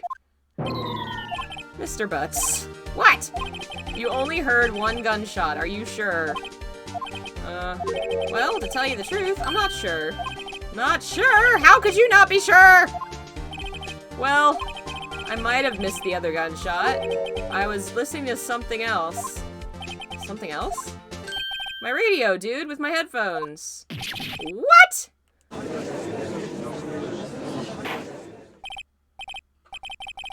Stop that booing. Mr. Butts, you were listening to the radio with your headphones. Yeah, so what? That a crime? I listen to my radio. Everybody listens to the radio. What's the big deal? Mr. Von Karma, your opinion. Waste of time. I do not accept this witness, nor his shoddy testimony. Well, Mr. Wright, should he continue the testimony? No, I think I've heard enough. Oh no, I meant to hit the other. What are you thinking, Nick? If you stop now... Yep. Your Honor, please, allow the witness to continue his testimony. Bah! Nothing is more pitiful than a lawyer who doesn't know when he's lost. Very well, Mr. Butts. Please give your testimony and be sure to include details like your radio. Radio? What's up with that radio? I wouldn't if there were any other way out of this, believe me.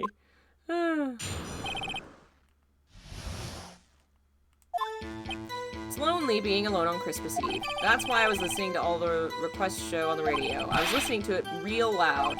But I'm sure I heard that gunshot. I remember exactly what the DJ was saying when I heard it. You were listening to your radio at a high volume? Yeah, what's the big problem? Can't a man listen to his radio in peace? Isn't this a free country? I truly believe Larry has no idea what the problem here is. Judge, can you believe a word this witness says? I feel like a gunshot is louder than a radio, though. True enough, it is difficult to believe this testimony. Objection! Wait, Your Honor. The witness said he remembers exactly what the DJ said when he heard the gunshot. Excuse me? DJ? Ha! An announcer, the guy who says things on the radio. Anyway, what this means is, when he heard the sound, no music was playing. The DJ only talks between songs, so he could have heard the gunshot from the lake. He could have heard the gunshot anyway! Hello, Dukan. Thanks for joining us. I'd like to cross-examine the witness. Very well, Mr. Wright. I can't believe I'm continuing the charade. Alright. It's lonely. That's why I was listening. I'm sure I heard the gunshot. What'd he say? What did she say? Mr. Wright, please cease these pointless questions. What possible good could come from knowing what a radio DJ said? Indeed, Mr. Von Karma has a point. I'll allow the question only if you see some reason why we should care.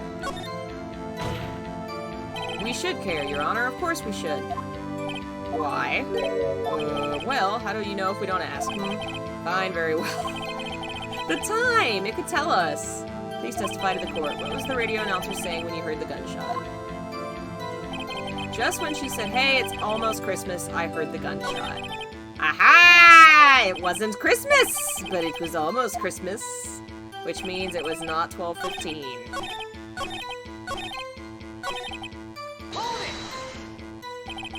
Are you sure? Of course I am. She had this real sexy voice. Maybe Von Karma was right. I'm not sure how that helped us at all. This is just the most ludicrous testimony I've ever heard. But there is one gleaming ray of hope in there. I've got to press it until we get to the bottom of what happened. Alright, so maybe if I present when...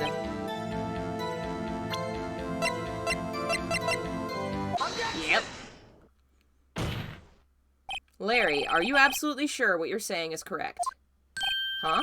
What's with the face? You look scary, dude. If you're trying to scare me, you better know I don't scare that easy. Is something the matter, Mr. Wright?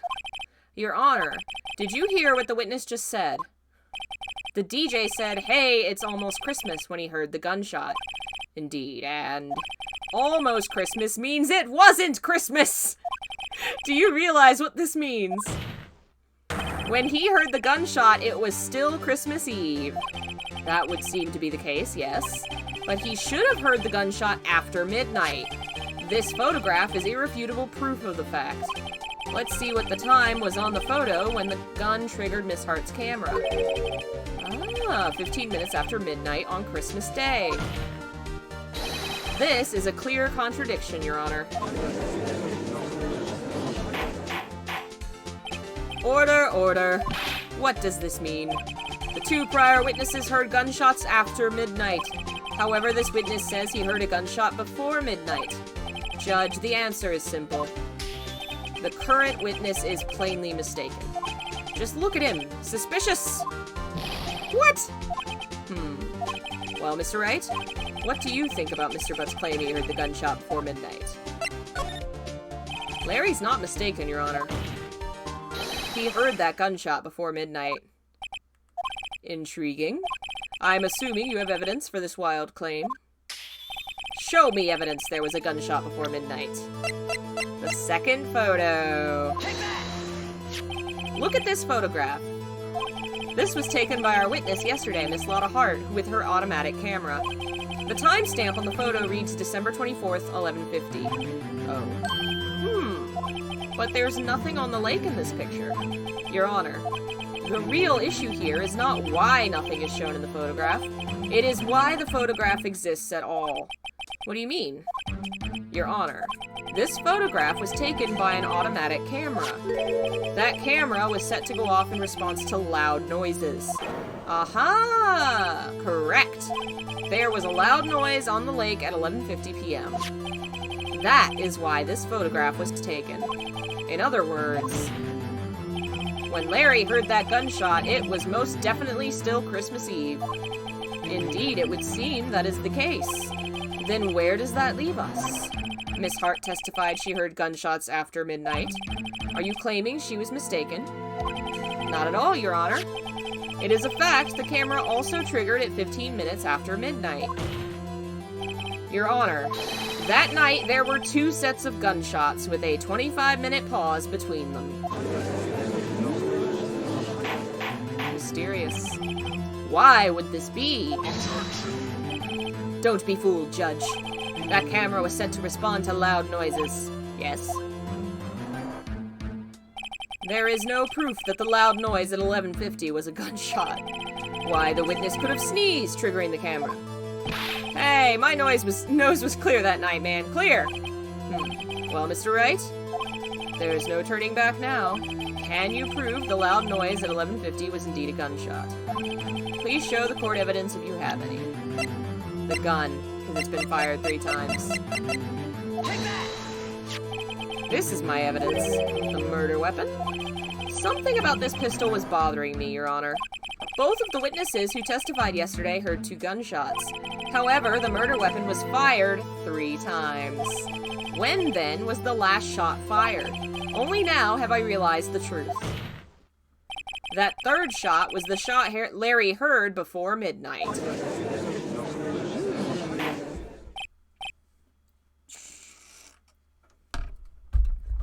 Order! Order! That would make sense of the evidence we've seen so far. However, this leaves me wondering exactly what did happen that night on the lake. You and me both, sir. If this is true, there were 2 sets of gunshots separated by 25 minutes. One at 11:50, another at 15 minutes after midnight. Why, I ask you, why? Uh-oh, I'd better think of something quick. Wait a second. Gunshot separated by 25 minutes. Ah! What's wrong, Nick? I have it! I have it! Huh? Remember the case with the steel samurai? Huh? Yeah, of course I remember. The murderer in this case had the same idea as the murderer in that case. What do you mean? Maya? Yes? If we don't figure this out now, we'll never overturn Edgeworth's guilty verdict. I've got a hunch and I'm gonna run with it. Right. I mean, is this safe? Safe? We've already gotten a guilty verdict. We have nothing to lose. You just watch and let me know if I say anything that sounds fishy, okay? Right, Nick. Your Honor? Yes, Mr. Wright? The testimony just now has cleared up this entire case. What do you mean, Mr. Wright? Tisk, tisk, tisk. So you finally realized the truth. There can be no other murderer here than Miles Edgeworth himself. Nope. Wrong, Von Karma. A man was shot that night, but it wasn't Edgeworth who did the shooting. Listen, rookie. Take a deep breath and consider the facts. At the time of the murder, 1 boat was on the lake. This was shown by the witness's photograph. The defendant, Edgeworth, and the victim, Robert Hammond, were on that boat.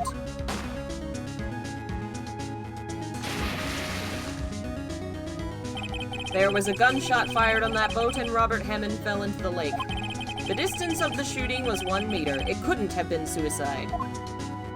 Well, the guilty party has to be the other man on that boat. I admit it is hard to imagine any other possibility. Yes, but this assumes that the victim was shot at 15 minutes after midnight. What do you mean by that, Mr. Wright? We have photographic evidence of the time of the shooting. The timestamp on the photo says 15. But Larry heard a gunshot 25 minutes before that. Robert Hammond was killed then, 25 minutes before the shot on the lake. That's the only way Edgeworth could be innocent. Mr. Wright, are you quite mad? Explain who the 2 men on the boat are.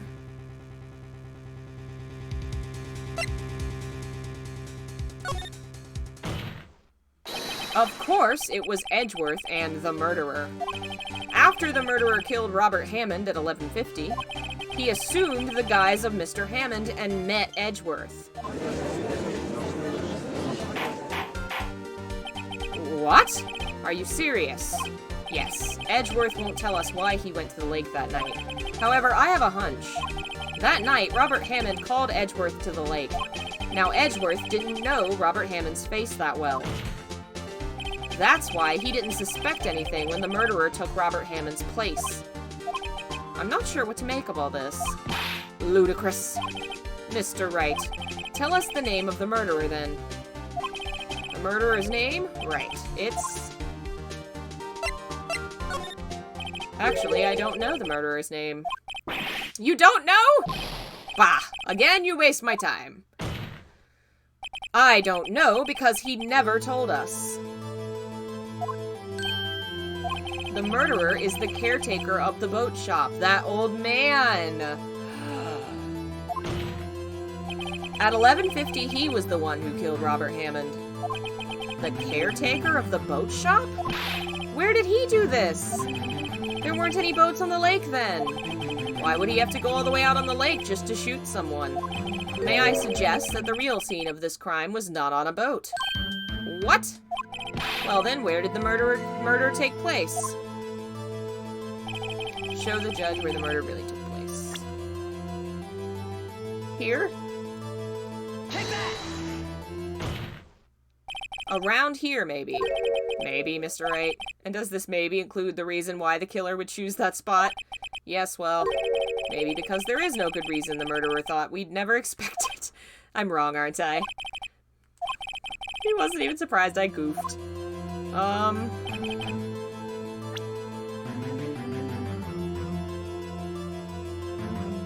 Take that! The boat shop where he lives. That way he could meet with the victim without anyone seeing. Objection. Do you have proof the boat shop was the scene of the crime?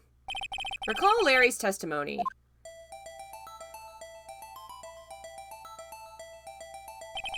That night, he was out on the lake in a boat, searching for something. He finds it and returns to the boat. Then, just as he's starting to head for home, he hears a gunshot. He heard a gunshot, Your Honor, even though he was wearing headphones at the time. In other words, the gunshot was very close by. And where would that be if he had just returned a boat? The boat shop!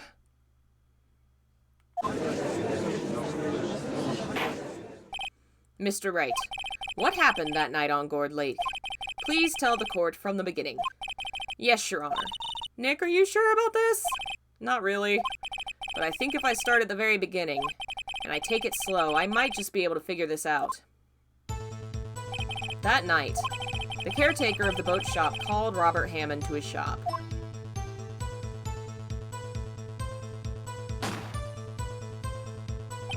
This was around 11:50. That was when the gunshot that Larry heard was fired. After that, the caretaker put on Robert Hammond's coat. He became Robert Hammond. Then he got in the boat with Edgeworth and went into the middle of the lake. Then who fired the pistol on the boat, Mr. Wright?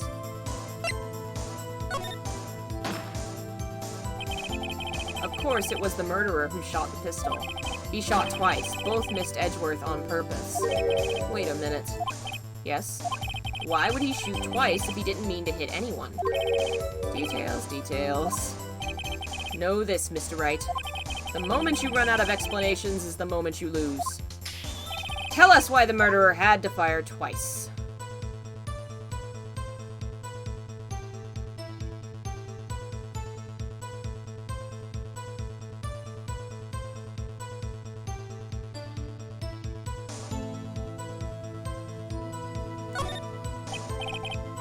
The first shot missed.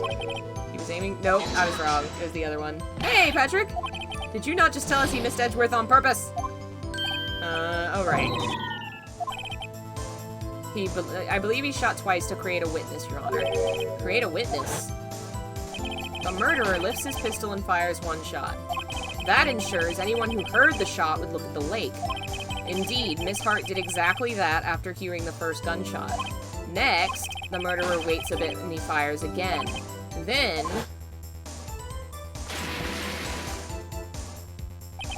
the murderer jumps from the boat himself, leaving the pistol in the boat behind him. I see. To someone looking from the edge of the lake, it would appear that one of the men on the boat had shot the other. The murderer didn't know about the automatic camera, of course. That's why he shot twice, to draw attention to the boat. Once you realize that, everything else falls into place. The boat shop caretaker swam back to his shop. Then he put Mr. Hammond's wet coat back on the body, and threw the body into the lake. This is what happened, Your Honor. These are the events that transpired that night on Gourd Lake.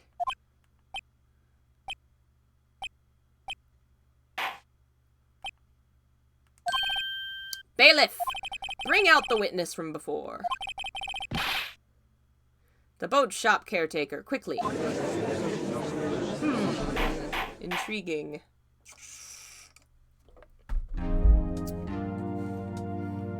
Very well. While we are waiting for the caretaker, I would like to ask the defendant, Miles Edgeworth, a few questions. Mr. Edgeworth, please take the stand. Mr. Edgeworth, you heard what the defense has said. Yes. Well, why did you go to the lake that night? What Wright has said was mostly correct. Astonishingly so, actually.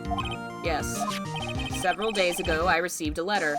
The letter was signed Robert Hammond. He asked me to come to the boat shop by the lake at midnight on Christmas Eve. He said he had something very important to discuss with me. Something important? I'm sorry, I can't say what it was. Your Honor, sir. Bailiff, we are conducting a trial here. I ask that you remain quiet. The witness has disappeared. He isn't at the boat shop either. What? What should I do? Find him quickly. We cannot allow him to get away. Well, well. Hey, just another pest? Mr. Von Karma, your witness has disappeared. A search warrant has already been issued.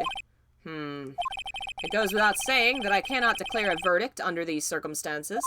I will extend the trial until tomorrow, the final day allowed. I request that the police department utilize all its forces to find that witness. Am I understood? One more thing. Just who is that boat shop caretaker? I think his identity has become very important to this trial.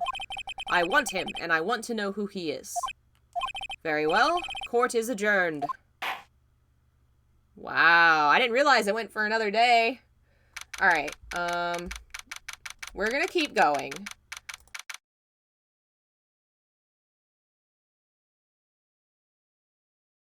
I accidentally hit the button too fast. I was just moving the mouse.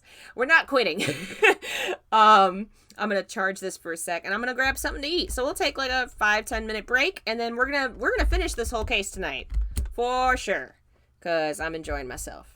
So I will be back in just a minute.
I'm back.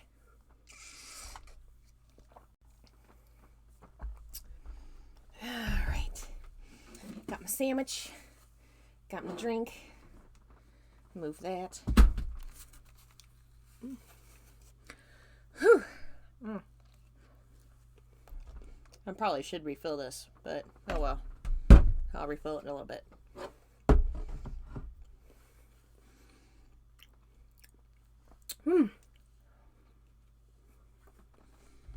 Alrighty.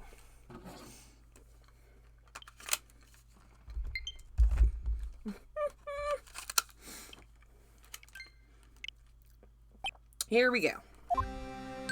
Yay, Nick, you did it! Bought us another day. Yeah. Well, at least we got out from under that guilty verdict. And what about Larry? That was something else. He was helpful for once. Even Von Karma didn't know what to do with his testimony. Larry really helped us out. Once I sifted through his unique testimony. Still, he did save us.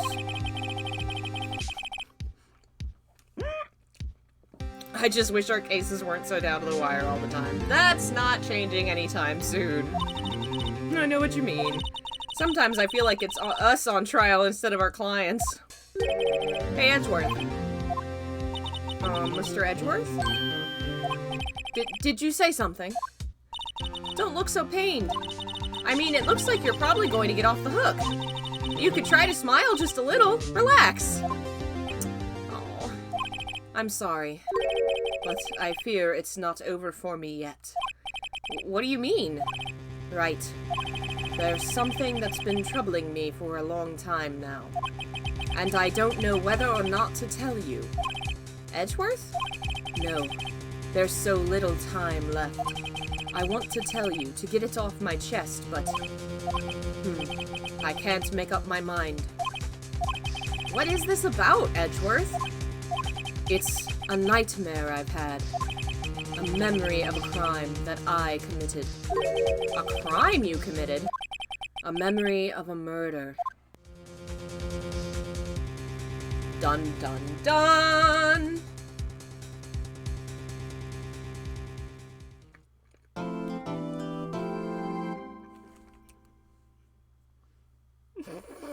I'm a child.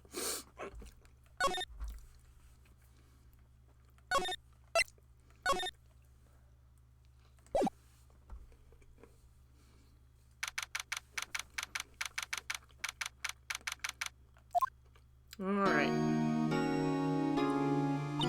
What was Mr. Edgeworth talking about? Is he talking about the elevator thing? Mm-hmm. A memory of a crime that I committed. A memory of a murder. I think he thinks he killed his dad. Do you really think Mr. Edgeworth killed... I don't believe it. Not Edgeworth. Some painful memory has been troubling him recently. But he'd never take someone's life. Never. Nick. Yo, how's everybody doing? What'd you think of my performance today? I had him swooning in the aisles, huh, Maya? Swooning me?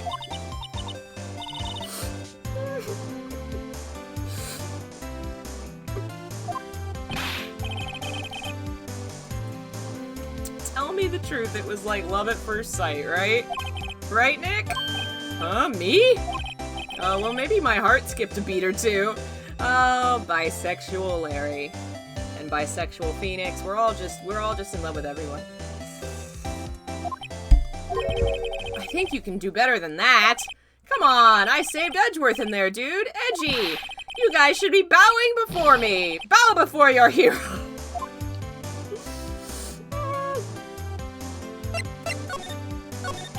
Larry, you really helped out in the trial today.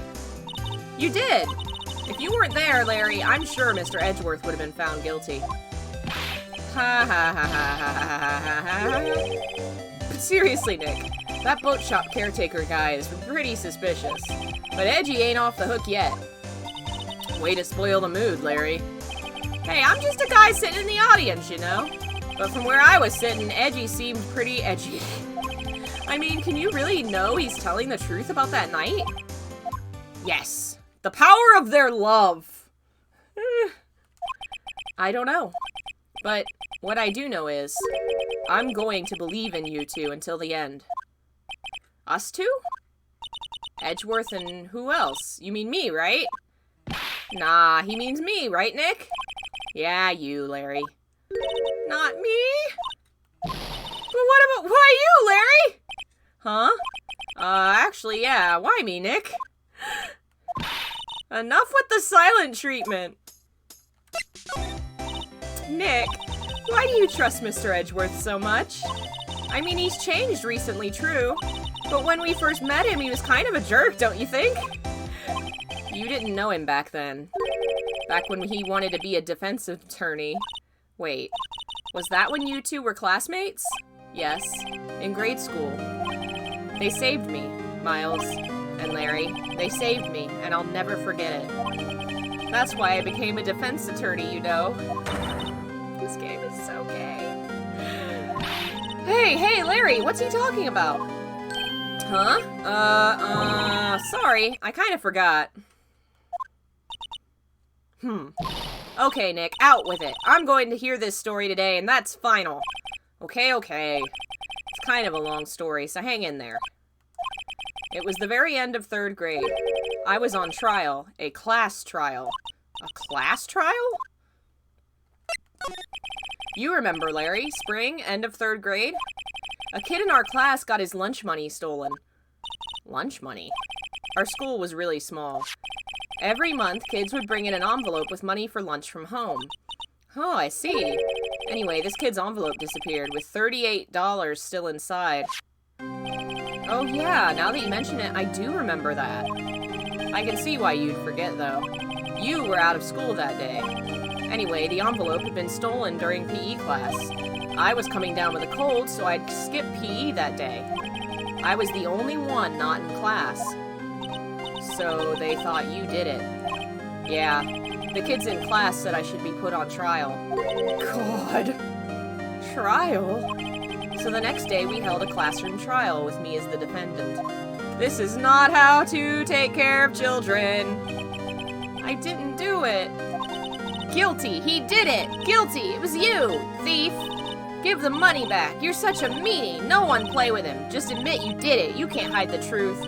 Wow, this is horrible. This is not... No, this is... Holy crap. This is not appropriate. Now, Phoenix, you know you shouldn't steal people's money. It's not right. Jesus, Teach! In the end, even the teacher thought I'd done it. Go over and apologize, Phoenix. I didn't know what was happening. I was so sad I couldn't stop crying. Everyone was staring at me like I'd done it. I tried to apologize. I went to where the boy whose money had been stolen was sitting. That's when it happened. He shouldn't have to apologize. The only thing that belongs in a trial is evidence. Anything else has no place. You should all be ashamed, amateurs. Miles? It wasn't you who stole my money, was it? No. Then you shouldn't apologize. Everyone's been shouting you did it, but no one has any proof. That is why, Your Honor, this boy is innocent. Oh my god. But Miles, it was your money that was stolen. Yeah, he did it. He's the one. We don't need proof. Make him say he's sorry. Why don't you all just shut up? This is always how it is. Everybody ganging up and picking on one person.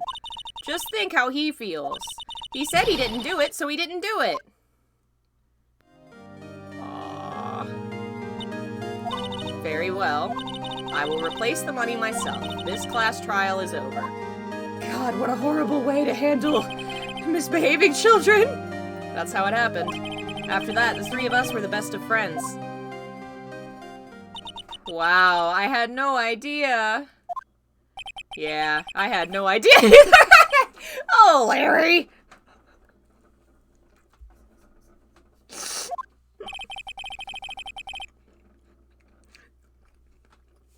That's when I learned what it meant to be alone. Totally alone without a friend in the world. You did a good thing, Larry. Yeah, well, I was just lucky that I took the day off from school. If I'd been there, they would have thought I'd done it. So I took it kind of personally, see? When something smells, it's usually the butts. Larry stole the money! Anyway, Edgeworth and I talked after that class trial. That's when I heard his father was a defense attorney. I remember his eyes would shine when he talked about his father. I'm going to become a defense attorney, just like my father. A famous defense attorney. Aww. Then a few months later, he suddenly transferred to another school. The DL6 incident. Right. I'm not sure, but the transfer probably had to do with his father's death. That's so sad. It was several years later when I heard Edgeworth's name again. There was an article about him in the newspaper. The headline was something like Dark Suspicions of a Demon Attorney. Fabricating evidence, manipulating testimonies, covering up facts. The article said he'd do anything to get a guilty verdict. Anything. But why? What happened? I mean, that's not the Edgy I used to know at all. That's what I thought, too. I tried to get in touch with him, I don't know how many times. He never replied. I guess he didn't want to see his old friends. I couldn't just drop it, though. I wanted to meet him, to learn why he had become who he became. That's when I decided. Wait, you don't mean... That's why? That's why you became a defense attorney? To meet Edgeworth? He's gay, motherfuckers. If I was a defense attorney, I knew he'd have to meet me whether he wanted to or not. In court. Edgeworth believed in me, and I believe in him, and I believe you are all huge gay idiots. He's in pain, and no one's on his side. I'm the only one who knows the real Edgeworth. I'm the only one who can help him. Nick, so is that why you helped me out for free? Yes. I helped you because I believed in you. Except I don't remember saying I'd do it for free. Aw, Nick. Nick, we have to save Mr. Edgeworth if it's the last thing we do, okay? Right, it very well may be. First, there's that rental boat shop caretaker. We need to find out who or what he is.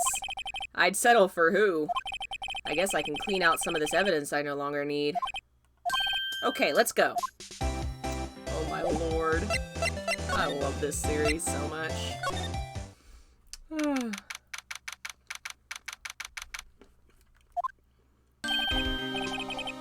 Hey, pal, long time no see. Oh, detective! Close one today, eh? I got so worked up I snapped my tie in half? Okay. Sorry about that. No problem, pal. Thanks to you, we now know who really did it. You mean the boat shop caretaker? Look, I'll make you a promise. I'll have that scoundrel in my custody by trial time tomorrow. Come what may. It's my duty to you as a police officer. Now I'm off to catch me a criminal. Oh, I love that man. Detective Gumshoe sure is active today. Oops. Don't fall over. Shit. Stop falling. Oh, one other thing. Ah! No one can go into the woods today. The woods? Where Lotta was camping? The woods are off limits to camping, and apparently the park ranger found out. He got pretty mad. No one can go in for a while. I guess Lotta's in a lot of trouble. Anyway, I'll be seeing you tomorrow. Yeah, it did say on the sign, hey, don't camp here, idiots. All the stuff's gone. The steel eyesore is missing. Eyesore? Looks like the hot dog stand is closed, too. I guess Larry's too busy worrying about Mr. Edgeworth to show up for work. Well, I mean, he was in trial today, so no wonder it wasn't open. That old caretaker got away. Yep. I never imagined he might be the real murderer. Ahem. I'd know that clearing of the throat anywhere. Ah, hello. What might you be doing here? Out for a walk, Ah, the days of my youth, like the scent of fresh lemon, you see. Mr. Grossberg! This is no time for idle reminiscing. Mr. Edgeworth's trial ends tomorrow. That is true, yes. But from what I saw of today's trial, Edgeworth should be fine, right? Well, I'm not so sure about that. Ho-ho! What do you mean by that? Well, I'm not sure. If you find anything out, come by my office at once. I may be able to offer you some assistance. Why were you here? What do you think Mr. Grossberg was doing here anyway? Who knows?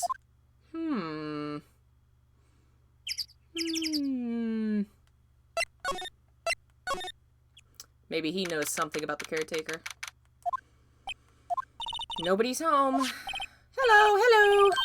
Hey, it's Polly. I wonder where your owner's gone, Polly. Aw, Polly's been abandoned. Hello. I can't believe he'd run off and leave his poor parrot to fend for herself.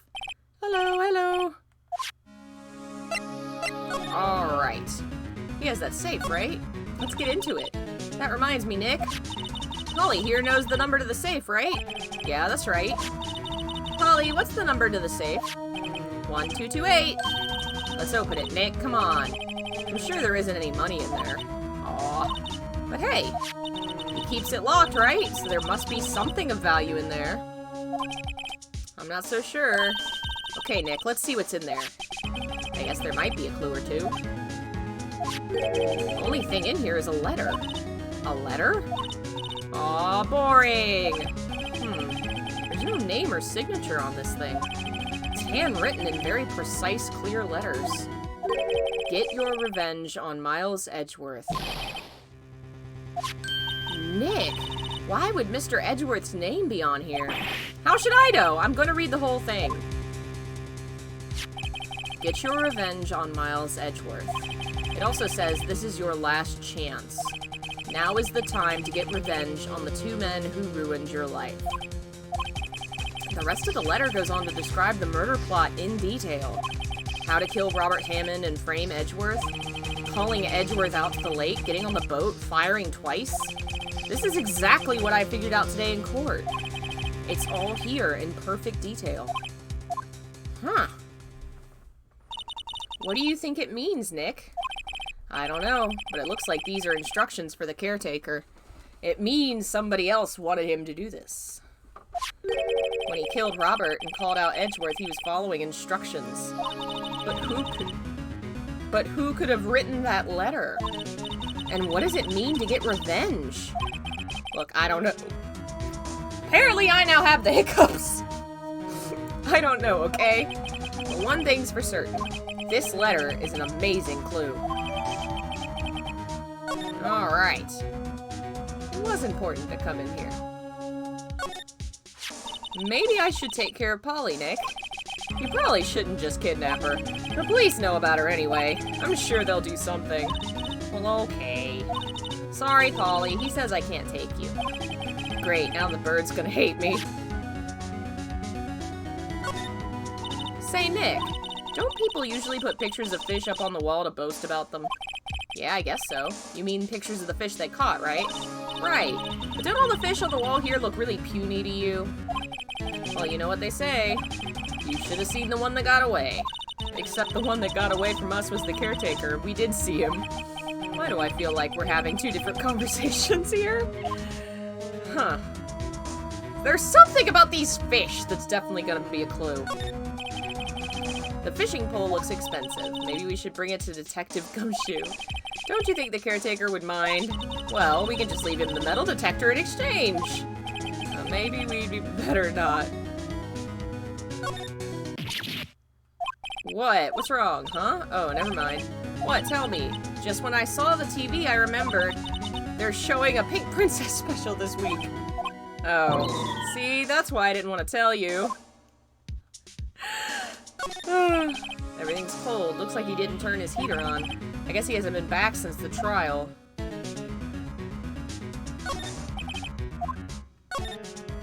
Doesn't look like he used it much, you're right. I guess the whole pasta restaurant thing was a lie. What, you thought he was telling the truth? I don't think there's anything else here. Alright, so I guess we're gonna go to Grossberg? Or maybe the police. Oh, I didn't mean to go that way.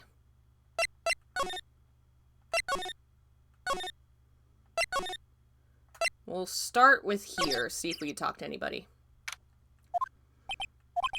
You look as grim as always. Mr. Edgeworth, I heard the story about the class trial. Class trial? What do you mean? You don't remember? No, I don't. Your lunch money was stolen, wasn't it, in 3rd grade?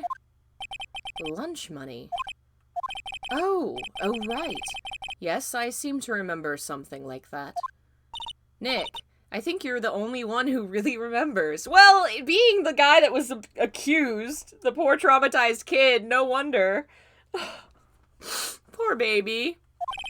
Well, it probably only really mattered to me anyway. Mr. Edgeworth, didn't you know? That trial was the reason Nick became a defense attorney. Ridiculous. Gee, thanks. That said, it does sound like the kind of thing you'd do. You haven't changed a bit, have you, Wright? So simple, to a fault even. Well, maybe, yeah, but I think you changed too much, Edgeworth. Perhaps. Aw, my poor babies. Edgeworth, why did you become a prosecutor anyway? You used to look up to your dad. You said you wanted to be a defense attorney, right? I couldn't let myself deny reality like you. What do you mean? My father was taken from me, and you want me to defend criminals.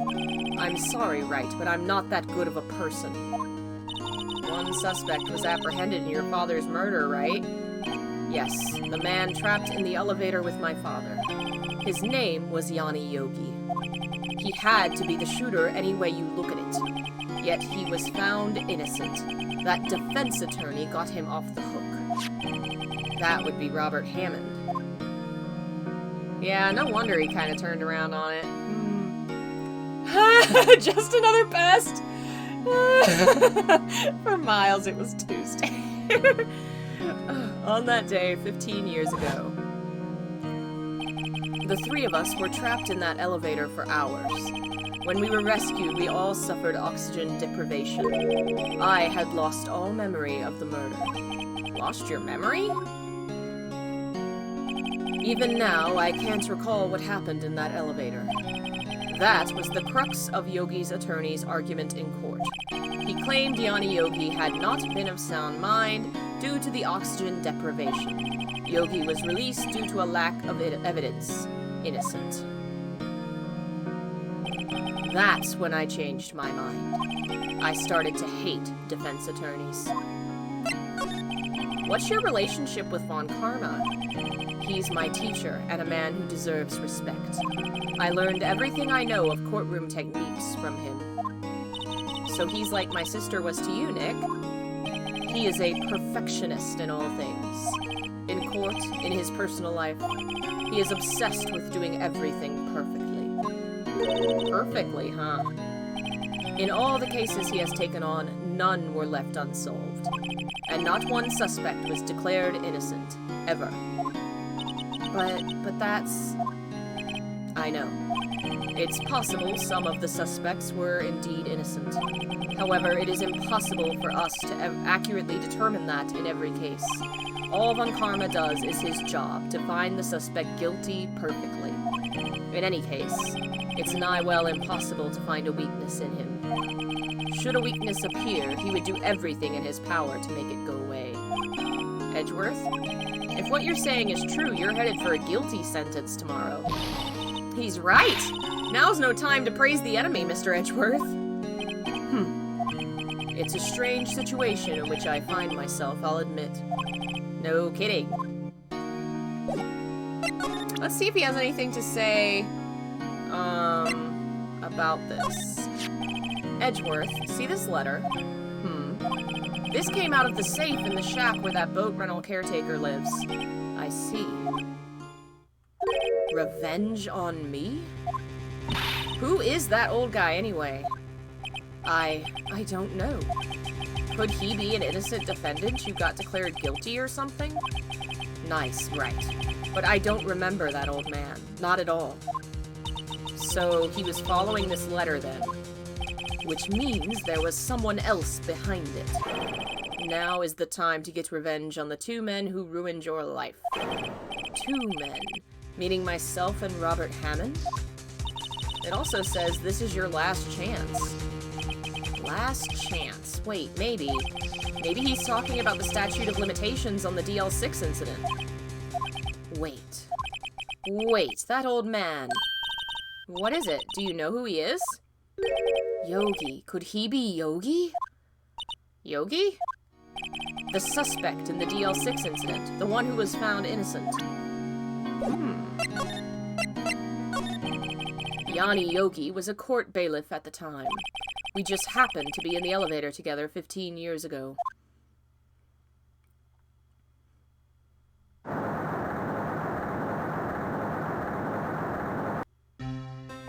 The quake was incredibly strong. Before I knew it, everything was dark. We were there for so long it felt like forever. The air thinned and the darkness closed in on us in that little box. We became unsettled. Help! I can't breathe! Quiet! I said quiet! You're not making this any easier. I want to get out! Help! Get us out! Don't shout. You'll just use up more oxygen.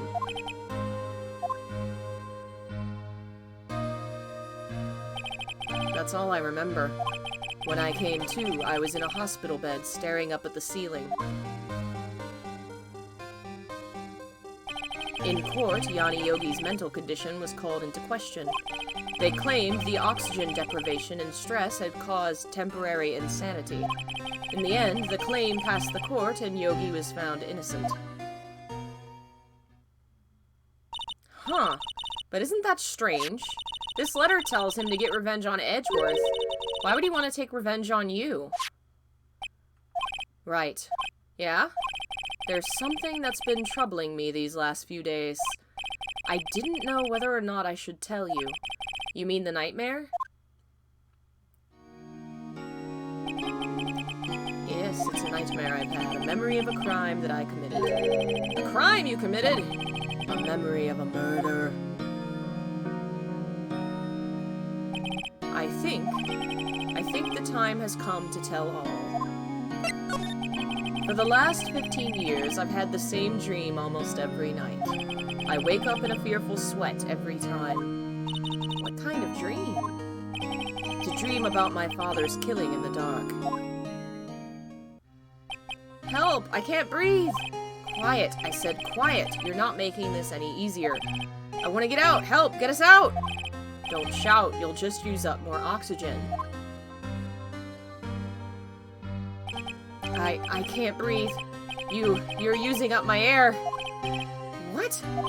Stop breathing my air. I'll stop you. What? What are you? Stop breathing my air. No, Father. He's attacking Father. Then I see the pistol lying by my feet. I don't know if it was evidence from that day in court or the bailiffs. In a daze, I pick up the pistol. Get away! Get away from my father! Oh no. Arrgh! So he threw the gun and he thinks it went off and killed his dad. And with that scream, I wake. It's a bone-chilling scream. Scream that has rung in my ears for the past 15 years. That's just a dream, right? That thought is the only thing that has kept me sane for 15 years. But what if I'm wrong? What if it's real? They say that sometimes people shut out memories in self-defense. Maybe it was I who killed my father. No! If you think about it that way, this letter makes sense. Get your revenge on Miles Edgeworth. Think about it. Yogi was really innocent. That's why he wanted revenge against me. Wait, Edgeworth, you mean... It was me. I was the true criminal of DL6. I shot my father. This is bad. What are we gonna do, Nick? What can we do? I don't know. I don't think there is anything we can do, like it or not. If there's someone else who knows a lot about the DL6 incident, maybe. There is, Nick! There is someone else who knows about DL6. Yeah, we gotta go talk to the old guy. That's so, like, if you think about... God, his character makes so much sense. He sees his father murdered in front of him. His father, the defense attorney, who has always defended people, and he's idolized. And the criminal goes free. So now, defense attorneys are evil in his mind and represent the people that let his dad die, his dad's murderer go free. But at the same time, he has these dreams where he was the murderer that he's repressing. So he's feeling all this guilt and doubt and feeling like he himself is a criminal while also trying to punish all these criminals. Like, oh man, that's a cocktail of emotions. Mr. Grossberg! Ah, hello there. What's wrong? You look troubled. No kidding, I can't believe you're not. My. Just calm down and tell me what's happened. It's Mr. Edgeworth. He... Oh, good night, Lee. Thanks for joining us. I see. So Edgeworth dreamt he shot his own father. It's only a dream! Only a dream! I wonder... What? If that's the case, then why do you two look so troubled, Well, also consider this. Yogi quite certainly holds a deep grudge against Miles Edgeworth. So deep, he'd want to frame him for murder. This leads me to surmise that Mr. Edgeworth's dream was not a dream, it was real. As you imagined. Miles Edgeworth threw the pistol to save his father.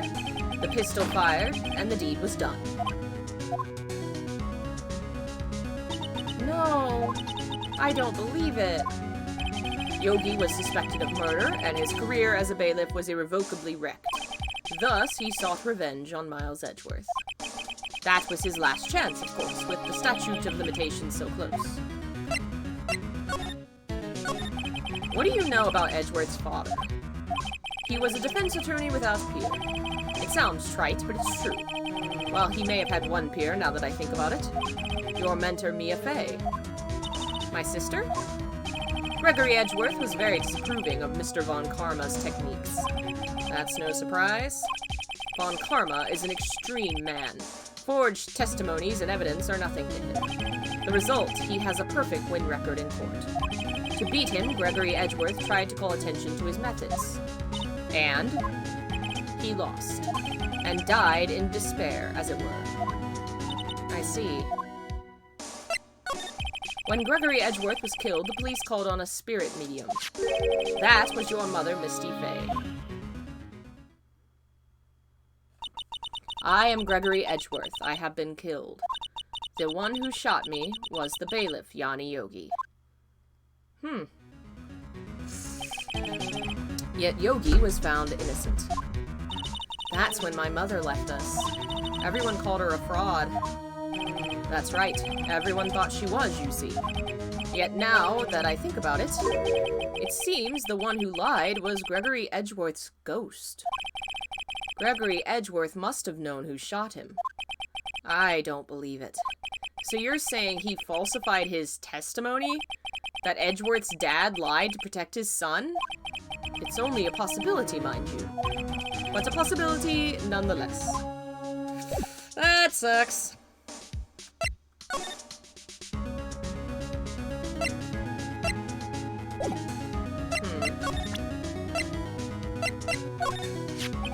Oh, so this is the letter.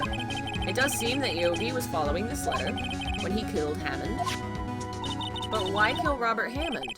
Hammond was a skilled defense attorney, but he defended clients not for their sake, but his own. Huh? His own sake? He never trusted his clients, that one. The only thing he trusted was his own ability. But he got his client found innocent, so why should it matter? Actually, my dear, it's quite different. He won that innocent verdict for no one but himself. Yogi was a free man, but socially he was ruined. Huh? You'll understand soon enough. Wait, what is it? This letter. I've seen this handwriting somewhere before, a long time ago. Whose handwriting was this? Do you have any idea who wrote this?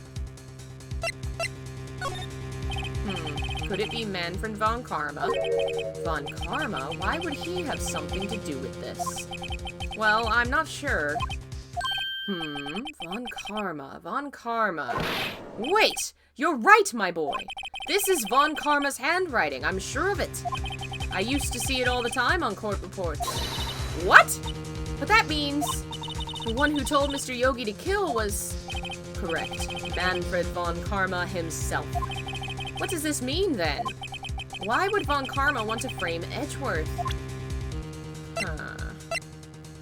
Why indeed?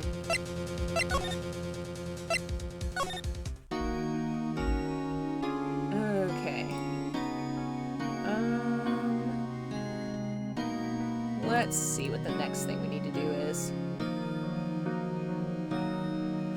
We did that. We did that. We did that.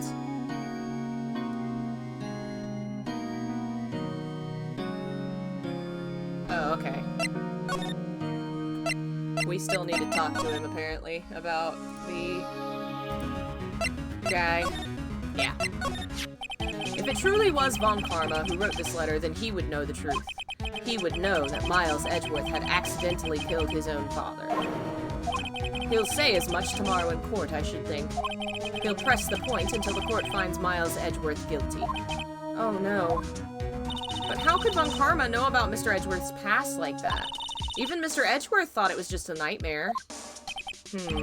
That I do not know. Yet I do know that Von Karma is both persistent and a perfectionist.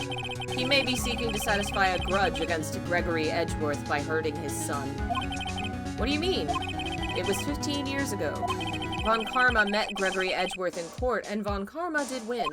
But he didn't make it through the trial unscarred. What happened in the trial between Edgeworth's dad and Von Karma? Von Karma got the guilty verdict he wanted. He won the trial. But Gregory Edgeworth accused Von Karma of faulty evidence. And though he lost the trial, Mr. Edgeworth's accusations stood.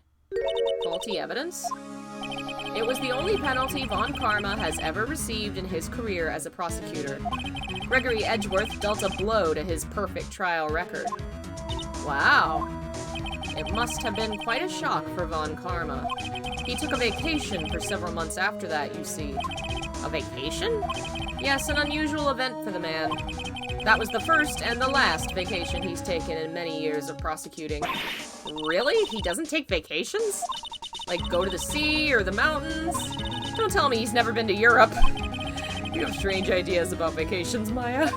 In any case, that was the only time he took a vacation from work. I believe the penalty upset him quite a lot. Odd, if he wanted to keep a perfect record so badly, why would he take such a long vacation? What do we do, Nick? Von Karma's gonna bring up DL6, you can bet on it. What if Mr. Edgeworth pleads guilty to DL6? I won't let him. Yes, Mr. Wright. I hate to say this, but even accidental murder is murder, you know. I know that. I just believe in Edgeworth's innocence. I can't believe he'd kill someone. But Nick, Mr. Edgeworth admits it himself. His father must have lied to protect him from beyond the grave. I don't care. I'm gay and I'm in love. I know he's not guilty. Mr. Wright, if you say so, I suppose I could go check again. The police files might hold something of interest. Mr. Grossberg, thank you. I can't promise anything. In fact, I think the chances of finding something are slim. I understand. The police materials. Alright, now we move on. Yeah, Von Karma is definitely crooked. It's very obvious.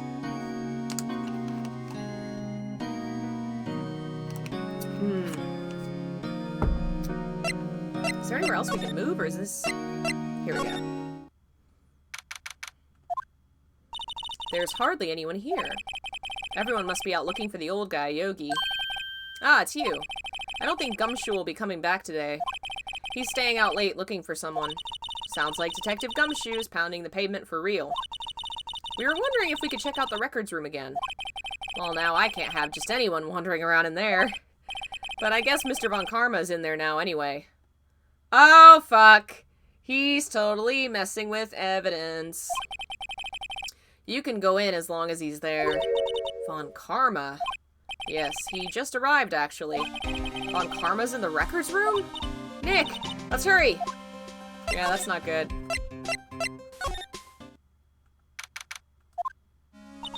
Dusty as always. We were only here just yesterday. I'm sure they just haven't had time to clean. What's wrong, Nick? Nothing. I was just noticing he isn't here. Von Karma. He totally did something. Huh? One of the drawers here is open. Someone must have been looking in it recently. The label says unsolved cases evidence. Oh, he ran off with the evidence. Hey, Diana, welcome. Unsolved cases. Nick, the file for DL6, it's completely empty. What? What are you doing in here? Oh god, his eyes! Von Karma, you. How do you know my name? Oh, hi, Diana. Jesus, my brain is fried. Thank you, Tiana. Diana, Tiana. Yes, I would absolutely, and part of the reason I've been doing Ace Attorney streams, whenever I stream a game, it's usually because I've been thinking about wanting to do videos on it, and one, I need video footage, and two, I want to refresh my memory. So yeah, I really want to do some Ace Attorney videos. I may do them by game, so that I can kind of pace them out, maybe exploring game by game. But yeah, definitely for sure. Have we met? Oh god, what an asshole. What are you saying? We see each other every day, don't we? We're Miles Edgeworth's defense team. Defense team. Ahem. I beg your pardon, you see, I rarely remember defense attorneys. They are like bugs to me, needless things to be crushed. I can see how this guy was Edgeworth's mentor. What an ass. Mr. Edgeworth is your student, right? A romanticist who still can't shed that veneer of amateurism. Just like his father, always second-rate. Mr. Von Karma, you had an axe to grind with Mr. Edgeworth, didn't you? Me, a grudge against a mere defense attorney. Why? Because he dealt a blow to your otherwise perfect trial record? So you did, but what I don't get is, why did you take his son under your wing afterwards? The son of your most bitter rival. That, my dear attorney, is none of your business. Tomorrow will be the last day of this trial. It's been a while since I've had a defense attorney last this long. Still, you will lose in the end. Miles Edgeworth will admit his own guilt. His guilt of 15 years ago, you mean? You're quite the researcher. If you've done your homework so well, then certainly you must understand. You know what Miles Edgeworth will tell the court tomorrow. We were right. So Von Karma is going to bring up DL6 in court tomorrow. What an ass! What should I do? Hey, E.T.!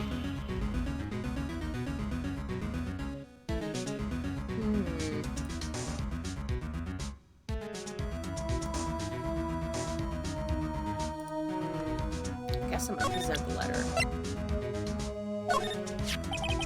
Mr. Von Karma, have a look at this. Really shouldn't have shown it to him. This was you, wasn't it? You instructed Yanni Yogi to commit murder. Yanni Yogi. How many years has it been since I've heard him called by that name? He's a fool. I told him to burn it after he read it. He probably kept it for insurance. You admit it. You wrote Mr. Yogi this letter. Yes, my dear defense attorney? Thank you for taking the trouble to bring it to me. Yeah, you idiot! You shouldn't have showed him! You've saved me from a lot of needless hassle. What? Nick, what is that thing? A stun gun for self-defense, usually. Indeed. 6,000 volts will course through your body like a dog touching an electrical fence. Hey, cops? Cops! He's doing a crime! Cop people? There's a crime happening in your record. Okay. Don't worry. People don't die from it usually. Now give me the letter. No! No! Whoa, what are you? Nick, run! Oh, Maya! Maya! Out of my way. Let me guess, he took the letter.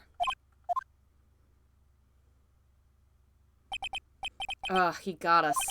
The letter's gone, of course. And he took the DL6 evidence, all of it. Back to having no clues. Wait, Maya jumped first. Maya, is she okay? Maya? Maya, open your eyes. Maya. The letter, did he take it? Huh? Oh, yeah, are you okay? I couldn't stop him. I jumped as fast as I could, but one shot from that thing knocked me out cold. I'm useless. I'm no good as a lawyer or a medium. I can't even call my sister. Poor baby. Not even now when we need her the most. I wish I hadn't woken up at all. Maya, no! Maya. There has to be some way I can help her. I'd better do something about her self-confidence first. Maya? She's holding something. What is that? A bullet? DL6 incident, evidence number 7, taken from the heart of Gregory Edgeworth. I remember. Von Karma was holding this when Maya jumped him. Yeah! Way to go, Maya! I'll prove it to you, Maya. You're most definitely not useless. I'll prove it to you in court tomorrow. First, a hospital!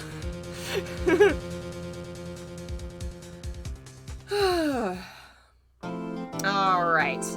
A little longer and we'll have saved the day.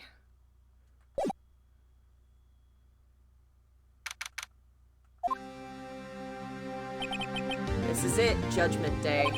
Today, things are going to get settled at last. A lot of things. What's the big idea? Sorry, Nick. I only touched your shoulder. I guess the shock hasn't worn off from my run-in with the stun gun yesterday. I don't know that that's how that works. Anyhow, today's the last day of the trial. Good luck, Nick.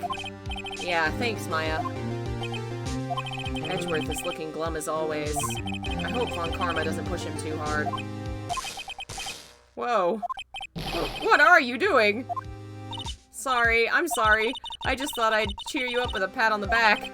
Maya, maybe you should go outside and discharge. Right, good idea. Try not to electrocute anyone on your way out. Whoa, pal. What's gotten into that girl? A lot of electricity, apparently. One sec. Yes. Yeah, what's up? Oh, okay. Just... Okay, bye. Detective Gumshoe. Morning, Mr. Edgeworth. Good morning. How did it go, Detective? Did they find him? Yay! I've captured our runaway caretaker. I just brought him in. Took all night, pal. Thanks, Detective Gumshoe. You must be tired. Actually, after that shock I got on the way in, I feel pretty good. Yogi says he's forgotten his own name, but that has to be a lie. Why would he want revenge on Edgeworth if he couldn't remember his past?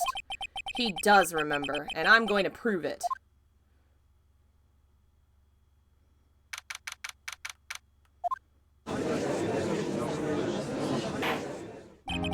Court is now in session for the trial of Miles Edgeworth.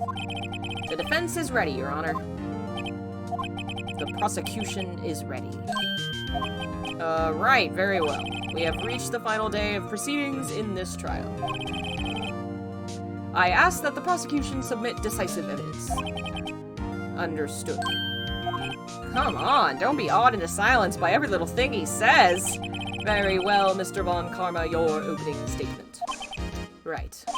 Thanks to Detective Gumshoe's efforts, the boat rental shop caretaker has been arrested. In yesterday's trial, the defense asserted that the caretaker was the murderer. However, the caretaker has yet to confirm this. I would like to ask the defense to cross-examine him as much as necessary. Trying to push him into mentioning the reason for his revenge so that he can push Edgeworth to the stand and make him admit to feeling guilt for DL6. Also, he can get his rival's son put in jail. What an ass! Please bring the witness into the courtroom. Ladies and gentlemen of the court, I believe you all remember our witness. He lives in the boat rental shop on the lake from where he witnessed the incident. In addition, he has currently lost memory of his name and identity. Witness, why did you run away yesterday? The witness was not running away, as he will now testify. I see. Very well, please begin your testimony. I've had Danganronpa recommended to me before. I just haven't gotten around to getting it. I may try it at some point. I'm really sorry about just leaving yesterday like I did, but I wasn't running away or nothing. I went to buy some food for Polly, see? I figured I got nothing to do with this incident anyhow. I mean, I'd need one of those motive things, right? And I don't got one. So my testimony yesterday stands as is. You sound way more, capable than you did yesterday, buddy. He has to know his name. Yanni Yogi. You're Yanni Yogi, and I'm going to prove it.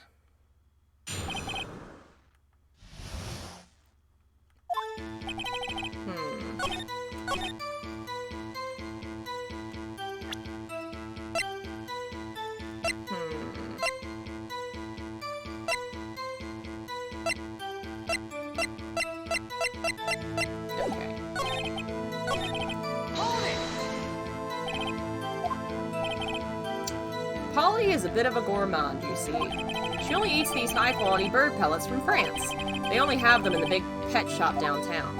But you weren't arrested until this morning. Why didn't you go back to the caretaker's shack? Well, I kinda got lost, you see. The witness has trouble remembering things sometimes. When the police apprehended him, he was on his way back to the shack. Yeah, right. Nice try, Von Karma. No one's gonna believe that. I see. So he was lost. Please, Your Honor, come to your senses. The judge is like, yes, I get lost all the time. You've lost much of your memory, is that correct? Yep, seems like it. Then how could you know that you didn't have anything to do with this incident? Or maybe you're lying about not having your memory. You know exactly who you are. The witness has testified quite clearly he has no memory of who he is. If you claim he's lying, show the court proof. Grr. How am I supposed to prove what's going on in that old codger's head?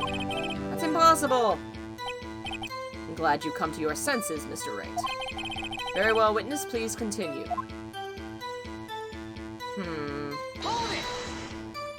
How can you say you had no motive? I say you do. You had a grudge against Edgeworth and the victim, Robert Hammond. That's why you took revenge on them, right? Please don't make me repeat myself, Mr. Wright. This witness has no memory of anything beyond several years ago. He can't hold a grudge. It's impossible. Well, it's not saying he couldn't hold a grudge. I have to prove he's lying about his memory. Otherwise, it's going to be the same thing over and over until the trial ends. Might I say something, Mr. Wright? Yes, Your Honor. You've been saying the same thing now over and over. You've been calling the witness's memory of the past, or lack thereof, into question. But does this really have anything to do with the current case? Of course, Your Honor. The witness has said he has nothing to do with this case and no motive. Both of these statements are lies. Order! Order! Mr. Wright, there is a serious problem with your claim. Or are you saying you know who this witness is? Of course, Your Honor. Ho-ho! Now, this is interesting. I would like to know myself, so who is he? No. Don't play dumb, Von Karma. Mr. Wright, please tell us this witness's name. His name is Gregory Edgeworth. No. His name is Yanni Yogi, a former court bailiff. Yogi? That name seems familiar. Oh, Yanni Yogi from the DL6 incident. It figures the judge would have heard of it. It was such a famous case. But what does this mean? Your Honor, if this man is Mr. Yogi, he has a clear motive.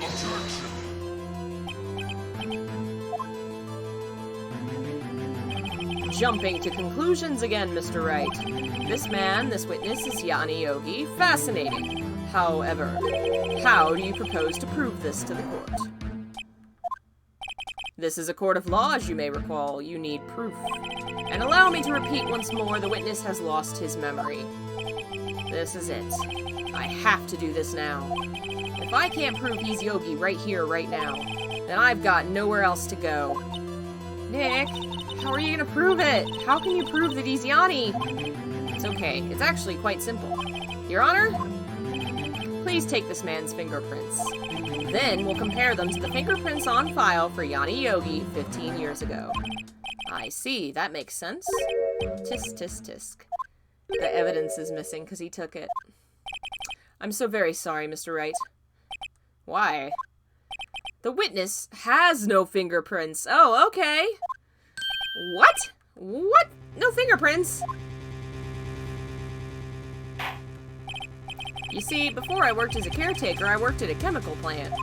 I burned my fingers working with the stuff. Yep. What? Yogi, you sneak. You burned your fingerprints off to hide your past. Well, if the witness has no fingerprints, I guess we will not be able to prove his identity. No. Well, what will you do, Mr. Wright? It seems that the case has been decided, no? No! I know what happened. I know everything. I just can't prove it. But no, I can't let it end like this. I can't lose. There has to be another way. Are we about to do what I think we're about to do? There is no one who can testify as to who this witness is. No one. Nick, what are we going to do? I didn't even consider that he might have erased his fingerprints. What do I do? Well, Mr. Wright, perhaps you'd like to cross-examine his parrot for a little comic relief, Yeah, very funny. You're a sore winner, Von Karma. Wait a second.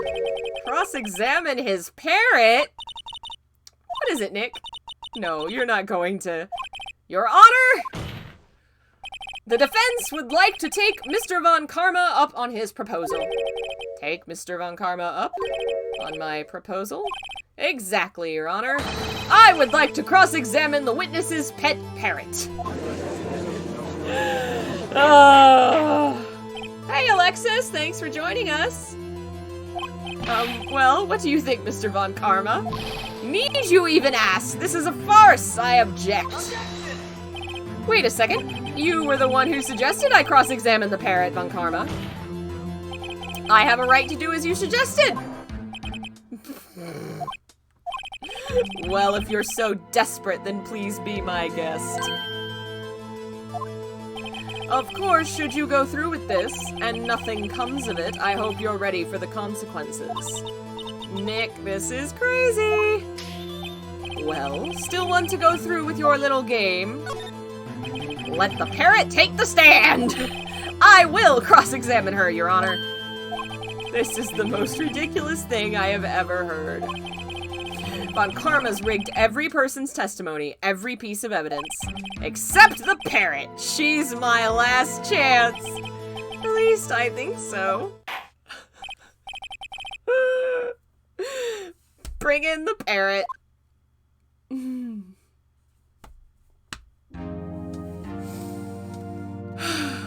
That's quite a bird. Please tell us your name. Name. The witness is ignoring me. It must hurt to be ignored by a bird. Ahem. Very well, witness. Who is your owner? Please testify for us.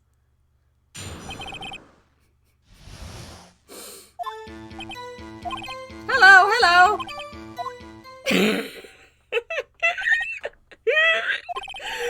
Certainly the most concise testimony we've had so far. Very well, begin your cross-examination. Right. What are you going to do, Nick? I don't know. What do we do, Maya?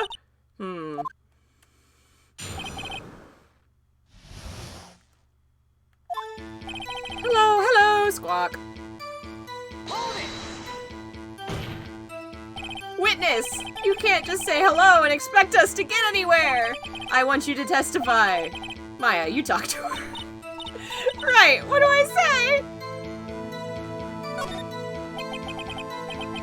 As I recall, 2 days ago.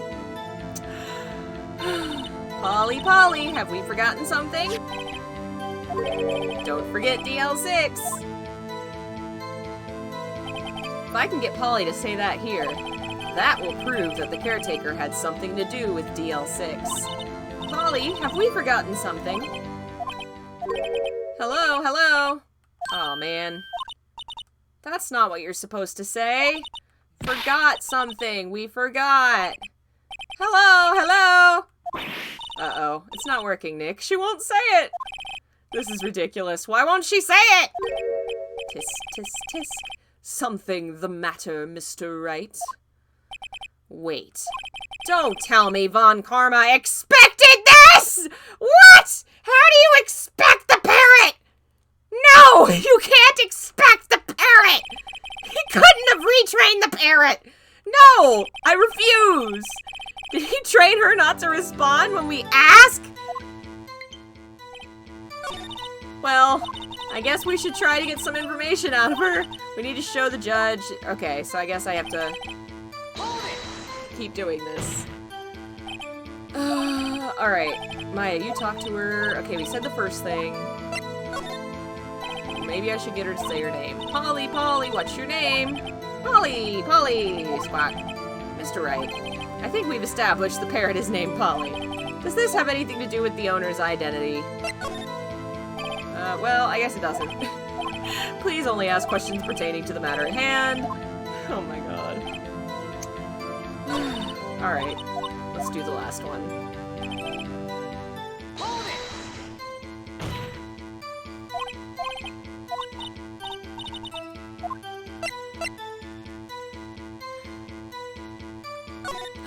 That's it!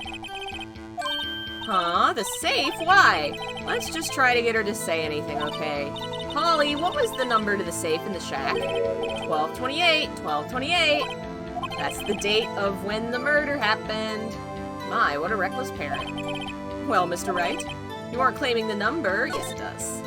Actually, it does. That's why I had her say it. Ha! Ridiculous. How can the number to a safe tell us who the caretaker is? Show us your proof. What could possibly link this number to the caretaker's true identity?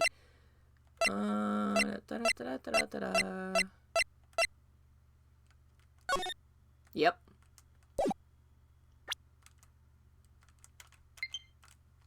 Damn it! The worst possible moment for it to plead again. Oh man, I'm gonna have to take this thing into Best Buy and ask them if something's broken with the side of it, which sucks. Grr. Alright, we're gonna take a 5-minute break. We're so close to finishing this case. I will be right back. I'm gonna go get more water, and then we'll finish it.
Alright. Time to finish this once and for all. I know you have low battery. Just live for like 10 more minutes. Okay. Take that! The DL6 case file. What is this obsession you have with that case? Mr. Wright, where in this file is something relating to the safe number? It's on the case summary page. The case summary? Specifically, the date on which the DL6 incident occurred. The date of the incident, December 28th. Why, that's today's date, 15 years ago. And the number on that safe is 1228. Ah! He used the date of the DL6 incident as the number for his safe, Your Honor. That's how important that date was to him. I see. It certainly is an interesting coincidence. People often do set their secret numbers to dates. Objection! Bah! This is not tangible proof. I set my ATM's card number to 1 because I'm number 1? Bullshit! This has nothing to do with a date. Nothing! Indeed. Alone, it is a little weak for evidence in a murder trial. We would need some other corroborating evidence.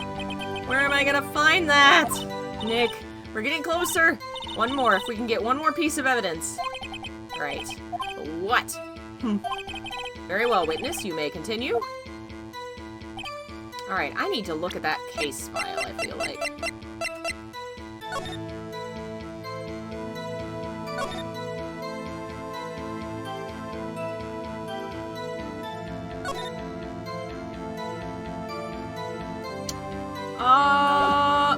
Yeah, it's the bird's name. Alright, try to do it again.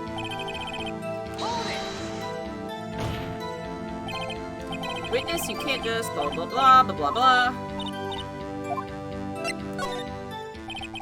Alright, Polly, what's your name? Polly. Mr. Wright, I think we've established the parrot's name, Polly. Of course. Yes, it does. Fascinating. You claim the parrot's name will prove her owner's identity? Then show us this proof. Nick, don't you think you're taking the bluffing a little too far? Listen, we're not here to answer the question of who is the caretaker. We're here to prove that he is Yanni Yogi. All we have to do is tie the name Polly to Yogi. Your Honor, the proof that the parrot's name reveals the caretaker's identity is... the DL6 case file? That's quite a large file you have there. Which page is this proof on, then? Show us or stop wasting our time. Very well, Mr. Wright, please show us the page. Where in this file is the information? It's on the suspect data page. This page has all the information about Yanni Yogi. Right after he was arrested, his fiancée committed suicide, see? Indeed it does say that, yes. What was his fiancée's name? Polly Jenkins. Polly! Exactly, Your Honor. He wanted to remember the name of his fiancée who had committed suicide, and so he named his bird Polly, the most famous of bird names. That's why he named his parrot after her. I see, I guess that is possible. Objection! Bah, a mere coincidence, that's all. My granddaughter has a dog she calls Phoenix. Well, Mr. Phoenix Wright, does this make you my granddaughter's fiancé? What? She's only 7 years old! What? I think we've reached a conclusion here. This is a mere coincidence, that's all. True, that is a possibility. However, two coincidences at the same time seems more like a pattern to me. We did it! What are you saying? Summon the caretaker of the boat shop. Immediately. You may dismiss the bird. Witness, tell us your name. Wait. This witness, he doesn't remember. No, it's okay. I've accomplished what I wanted to do. I'm done. Nick, he looks totally different. This is the real Yogi, I think, finally. He's been acting feeble to hide his true identity. Acting for 15 years. Well, let me ask you again. Please state your name for the court. My name is Yanni Yogi. 15 years ago, I served as a bailiff in this very court. Order. Yanni Yogi. So was it you who killed Robert Hammond and tried to frame Miles Edgeworth for his death? Yes, it was me. I did it. They put me on the witness stand 15 years ago. Robert Hammond, he said I was mentally unsound. He told me it would make me innocent, get me off the hook. So, I pretended to have brain damage. I was innocent, really, but he didn't believe me. We won the trial, but I lost everything. I lost my job, my fiancé, my social standing. Then, this year, 15 years later, a package arrived. It was a letter and a pistol.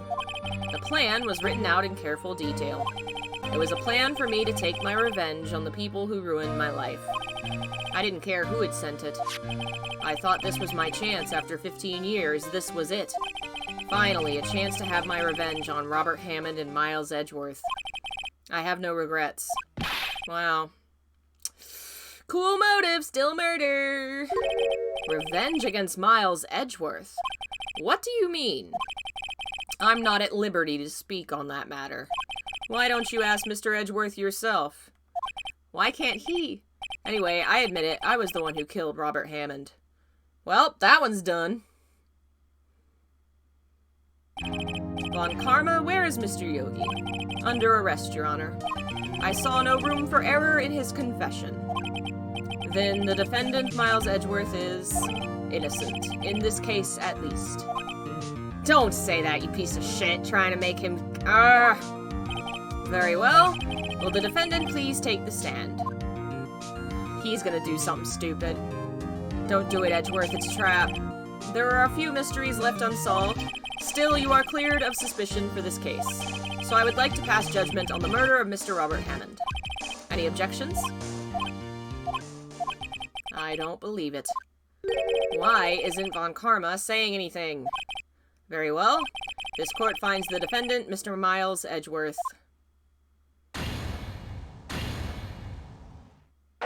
Yay! But it's totally not over, is it? There's no way. That is all. This court is adjourned. Yep. No, Edgeworth! No. It wasn't Von Karma, but that means no. Edgeworth! Your Honor, I object to your judgment. What do you mean? I'm not innocent at all. As we have heard, Yanni Yogi killed Robert Hammond in revenge. But revenge for what? Nick! Edgeworth is trying to confess. He's gonna say he's guilty. He's gonna tell them he was the murderer in the DL6 incident. He's going to tell them he killed his own dad. Uh-oh, what do I do?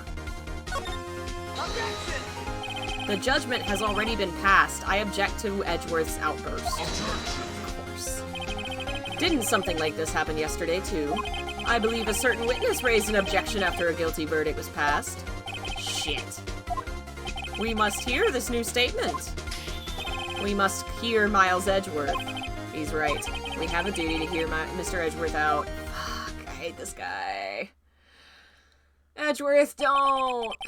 For 15 years, I have had a recurring dream. A nightmare. It's only a nightmare. That's what I told myself. But now I know it wasn't a dream. Yanni Yogi wasn't the killer. You mean in the incident where your father died? From the distance of the shot, it wasn't suicide either. Everything was clear as day. The murderer, the criminal in the DL6 incident, it was me. Your Honor, I confess my guilt. I am guilty for DL6, the statute of limitations of which ends today. The culprit is me. Oh, Edgeworth, you're an idiot!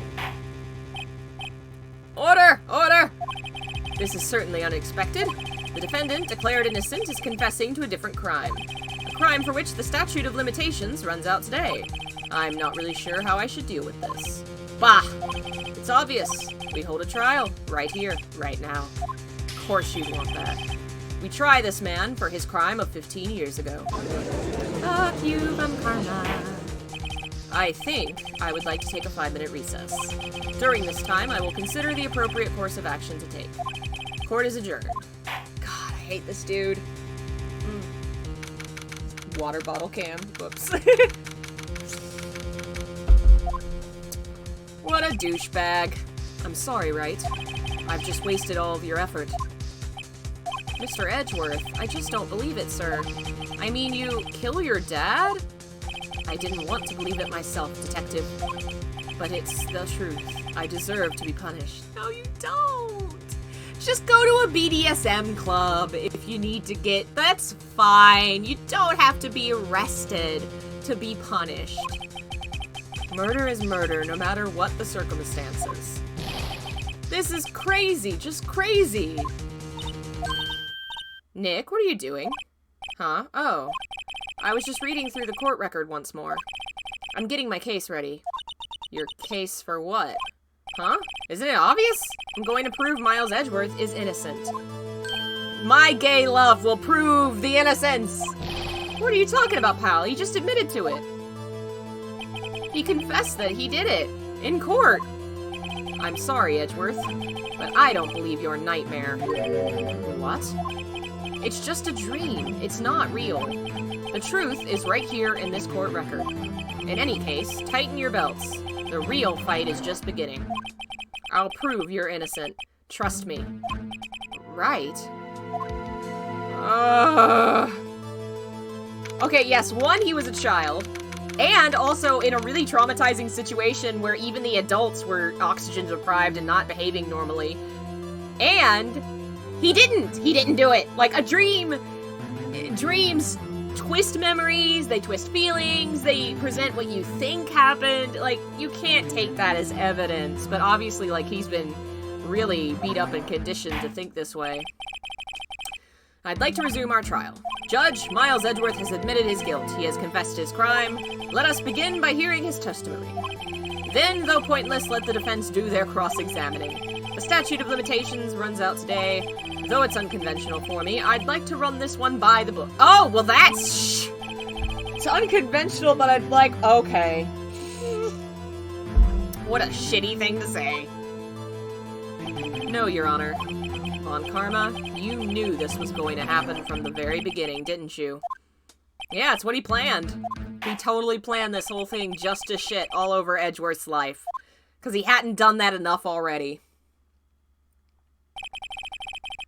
So Tanya says this made shippers suspicious of the relationship throughout the series. So what happened after this one, I can't remember the guy's name, but there's a YouTube video that researches this particular thing.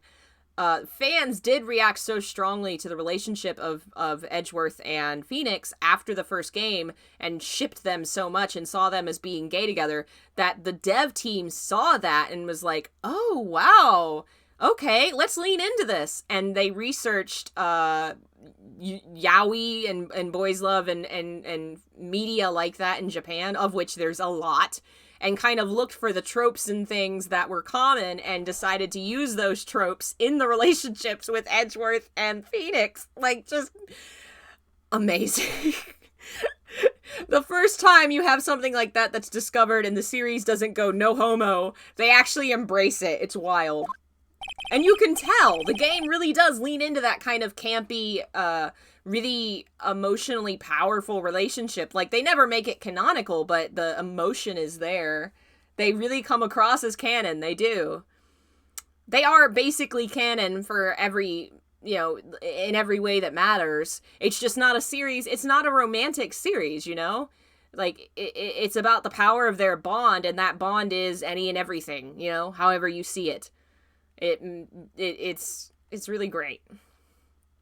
Miles Edgeworth, I am a prosecuting attorney. Mr. Edgeworth, 15 years ago, you mistakenly killed your father. Is this correct? It is correct. No. Testify about this matter to the court. When Edgeworth was telling me about his dream yesterday, I noticed something. One detail didn't quite fit. That will be the key, but only if I can get it to work. Why don't you tell me what detail didn't fit? I hate when he does that, when he's like, this is the thing I need to do, kind of hinting at it, and then I'm like, shit, I have to be smart enough to figure out what he means. That day, I had gone to the courtroom to observe one of my father's trials. As we went to leave, an earthquake struck, trapping us in the elevator. My father and Mr. Yogi lost their composure and began to argue. Just then, something heavy fell at my feet. I picked it up and threw it at Mr. Yogi. I wanted them to stop fighting. A moment later, there was a single gunshot, then a scream. It was a terrible scream. I remember it to this day. That's all. And until now, you thought this memory was a dream. We were stuck in that elevator for 5 hours. The oxygen in the elevator ran out, and I lost my memory of the events. Bah, the same claim Mr. Yogi has made. Oh, you ass. Very well. Mr. Wright, your cross-examination, please. Yes, Your Honor.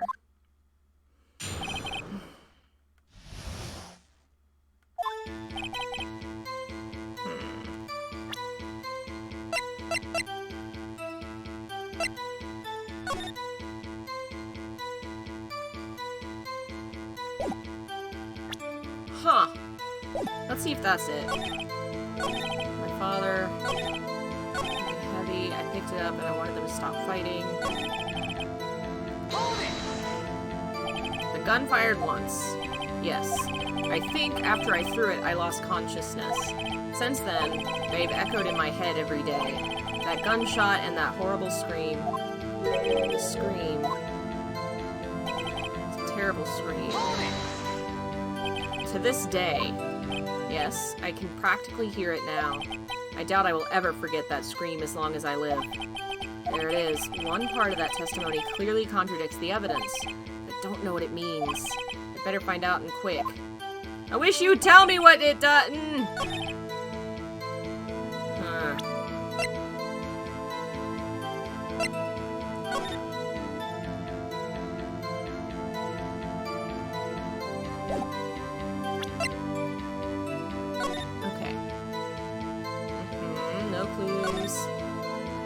One bullet.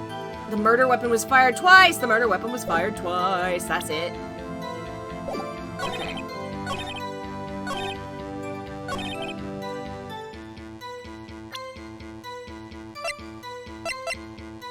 Objection! Are you sure you only heard one gunshot? Yes, I'm sure of that. I heard the shot and the scream. Then everything faded. I was unconscious until rescuers came. I see. No, Your Honor, unfortunately you don't. Look at this file one more time. That's a ballsy thing to say to the judge! This plainly contradicts the witness's testimony. You do enjoy dragging out that file, don't you? Yeah, it's called evidence! You can tell us what page it's on. What a frickin'... I think it was that. Look at the victim data in this file. It says it quite plainly. The murder weapon was fired twice. Miles Edgeworth only heard one gunshot, yet the murder weapon was fired twice. The first shot was the accidental firing when the pistol was thrown. The second shot? Who fired the remaining shot?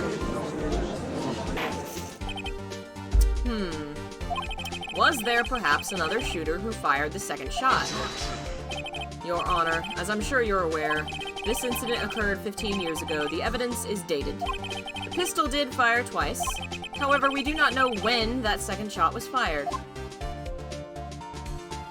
It might have been fired the day before the incident.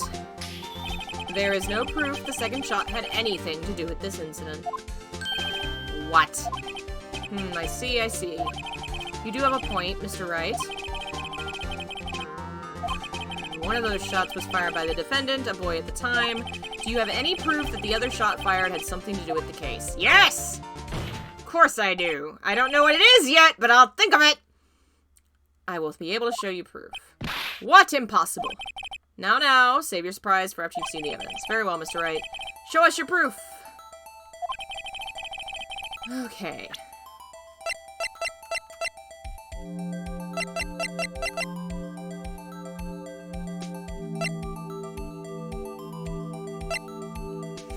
I don't know. Take that. Look at this photograph. This is a photograph of the scene of the crime 15 years ago. I can see that the victim lying there is Gregory Edgeworth. This proves the murder weapon was fired twice at the time of the incident. This photo proves it. So, let me get this straight. The photo proves 2 shots were fired where?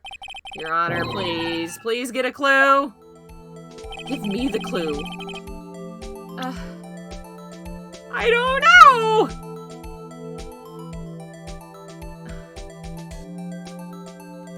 Take that! Maybe that? As should be obvious. A bullet hole in the door. Your Honor, Gregory Edgeworth was killed by a shot from the pistol. Yet there is also a bullet hole in the elevator door. Oh! We also know the murder weapon was fired twice. Thus, someone other than Edgeworth fired the second shot. Because one of the, I guess they're saying, because one of the bullets was in him, and then the other one flew out the elevator? Okay. Order, order, Mr. Wright. What are you driving at? It's simple, Your Honor. At the time of the incident, 2 shots were fired. One went into Gregory Edgeworth's heart. The other hit the elevator door. Remember that the defendant lost consciousness after the shot he fired rang out. In conclusion, we must agree the second shot was fired by someone else. Mr. Wright, but who could that someone else be? The murderer, of course.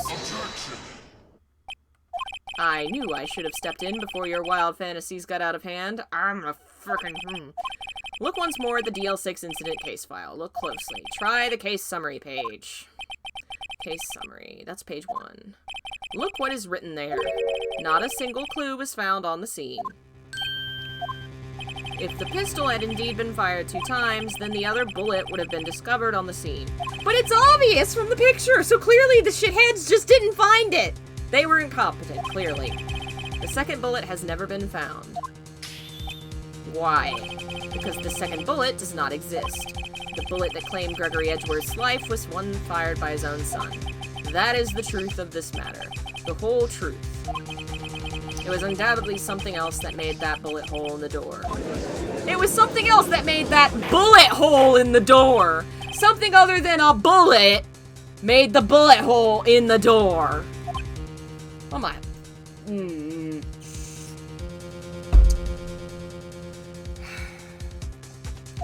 Mr. Wright has proven one thing to us quite clearly, that the murder weapon was fired twice at the time of the incident. However, as Mr. Von Karma says, the second bullet fired was not found. It is highly unlikely the police merely overlooked this second bullet. I don't know, have you met your police? We were tased in the police station yesterday, and nobody noticed. We got tased. All we have is the single bullet fired. I'm afraid I have to discount the defense's claim. I praise the judge for his wisdom in this matter. How did this happen? I don't believe that second bullet didn't exist. Was I wrong? Have I been wrong about this whole incident? What are you doing, Nick? Why aren't you raising an objection? I'm sorry, Maya. What? It looks like I was wrong. Nick? If the second bullet wasn't there, then all my conjectures are for nothing. No. But you said you'd do it, Nick. You said you'd get Edgeworth declared innocent. I'm sorry. It's just, when I saw the photograph, I thought that 2 shots had been fired. I was so certain of it. I thought I'd won. I thought there was another person, someone else who fired the killing shot. But now, I was wrong to think it could be that simple. This case has stood unsolved for 15 years. Nick? Well, it seems we have finally cleared up this incident. Only 1 bullet was found at the scene of the crime. That shot was fired by Miles Edgeworth. Precisely. I would like to ask one thing of Miles Edgeworth before passing my... Daddy Edgeworth dies. Von Karma takes a vacation for months. The one and only time he takes a vacation. Did the bullet hit him? And the bullet is in him, and that's why nobody found it? Have you been paying attention to the trial so far? Of course he has! Yes, Your Honor. Do you have any objections? No. No, I do not. So you killed your father, though that was not your intention. Yes, I did. He didn't! Oh no. He's accepted the guilt. Very well. The statute of limitations on the murder runs out today, therefore I must pronounce a verdict right here. Right now! You ass! Does anyone have any objections? I have many! I've been here before. It's just like my first day in court. There are so many things I know I should be saying, but my mind's gone blank. I can't find the words. Mr. Wright? Objection! Your Honor? Your Honor, I object!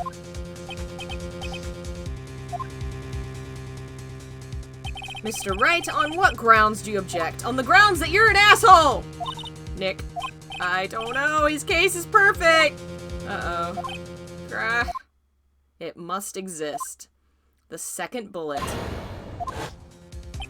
What? What did you just say? Nothing? The second bullet must exist? But where? Someone took it. Seems waiting is not going to produce us any answers from Mr. Wright. Wait, Your Honor. The second bullet. It existed. What? But we've just heard proof it did not exist. I realize that, Your Honor. I'm really grasping here. It's just someone took it from the scene of the crime. That's what happened. But who? The murderer. Then tell us, who is this murderer? Oh, I'll happily shove it up your ass. I'm still thinking about that one. So the criminal took the second bullet, but why? First of all, how would they have found it? It's not easy to find a stray bullet, Mr. Wright. Was there some pressing need for the murderer to search for that bullet? Yeah, we're gonna have to say they did, because that's the only reason that makes sense. Of course there was a need, that's why they took it. Bah, what possible reason could they have had? Well, the reason the murderer took the bullet away from the scene with them is... the bullet would be proof. Maybe they thought the bullet would be used as proof. It was a special bullet, so they took it with them. If that was the case, then they should have taken the bullet from inside Gregory as well. Huh? Why would they only take one of the 2 shots fired? Have you really thought this through? I'm going to have to penalize you. Oh. Was there some need? Maybe the murderer didn't need it. Why would the murderer have spent the time to look for the stray bullet? Haven't got a clue. What's wrong, Mr. Wright? The murderer had no reason to take the bullet. You don't want to admit it, but it's true. Had to take it, 'cause it was in them! The murderer, what does that mean? You're thinking too normal. Think crazy! Don't think why the bullet was taken. Think why the bullet had to be taken. Mr. Wright? Yes, Your Honor. I have no idea what I'm doing. The murderer had no intention of taking the bullet from the scene, but had to take it. Had to, Mr. Wright? What do you mean? For instance, maybe the bullet, hit the murderer. The bullet hit the murderer? Just saying, for instance. I mean, if it hit you, you would have had to take it with you, wouldn't you? It's not like you could perform surgery right there. You know. I was right! Look at me go. Wait a second. I was just talking off the top of my head, but what if that's really what happened? Let me get this straight. So at the time of the murderer themselves was shot, and they left with the second bullet still inside of them, thus leaving only 1 bullet at the crime scene. Yes, I guess that's how it would work, yes. But there's a problem with that. The other 2 people rescued from the elevator, Miles and Yanni, were both unharmed. So that would mean the murderer came from outside, yes.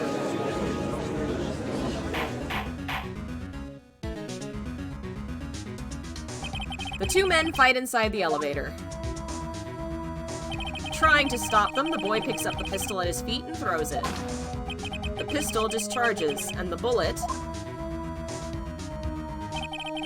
goes through the elevator door and hits the murderer outside. The boy loses consciousness. Then the murderer opens the elevator door and sees the men inside. God damn it! I hate this piece of crap friggin' Switch! This is my goal, 1 goal tomorrow. Replace that! I'm gonna order one of those ones with the 1 controller. I'm gonna do it. So you 2 charge. This is the last time I'm gonna do this. We're so close to figuring out it's frickin' Von Von Shitty. Oh, I hate him. Oh, and they haven't even really talked about the fact, like, they say that he was Miles's mentor, but they don't say, or at least they haven't yet, that he was adopted by him. I wonder if maybe that was something that was added to the later games that they didn't really cover in this one, because they haven't said anything about them being family, just being mentor. I wonder. I'm very curious about that, because I keep waiting for them to talk about the fact that he literally groomed him into this, all for this revenge plan. Can you imagine raising a kid just so you can frame them for murder to get back at a guy that's dead already because you murdered them? What kind of ridiculous, monstrous way of thinking do you have to be that way? Like, what? Oh my lord. Okay, yeah, Francisca covers it in 2. I was wondering about that, if it didn't come up until later when they decided they wanted to go with, you know, they create Francesca and that backstory, which I think is really great. Maybe they hadn't planned on it here or hadn't written it yet. I know the first 3 games were written by the same folks and kind of tied together, but probably weren't written all at once. Probably written as they went along. But that's really interesting. I never noticed that before. But, and yeah, his idea, the name Karma, that's amazingly ironic for this guy. Yeah. That is just fantastic. I'm really appreciating this game even more with this, second playthrough. I mean, I loved the games the first time, but yeah, that is really, really cool. He is horrible, and I can't wait to throw him in jail! Are you charged enough yet? Will you live? I just need you to live for like 10 more minutes so I can put this asshole in jail. Yeah, I know you have low battery. Deal with it! Now they're both low battery. The murderer opens the door, sees the men inside. Mr. Wright, you are truly the most unpredictable defense attorney I've ever known. I can tell you're grasping, yet I cannot deny the possibility of what you say. What are you saying? Deny it! No one involved with the incident was wounded. There was no murderer. No one was wounded at the time of the incident. He's right. I can't think of anyone. Hey, Nick. Huh? I just thought of something really crazy. Crazy? Remember what Mr. Grossberg said yesterday? Gregory Edgeworth dealt a blow to his perfect record. Yep. And then he went on vacation because he was injured. What if Von Karma didn't take that vacation because of shock, but took it because he was injured? Which would mean, it could only mean one thing. He was the murderer in the DL6 incident. He was the man who shot Gregory Edgeworth. It was Von Karma! Oh man. Something wrong, Mr. Wright? You seem dazed. No, Your Honor. Well, you have indicated the possibility the murderer came from outside. Can you give us the name of your suspect? Hell yeah, I can. Should I come out and say it now? I'm gonna look this up, because I don't know if this is, I'm pretty sure I should just say it. Okay.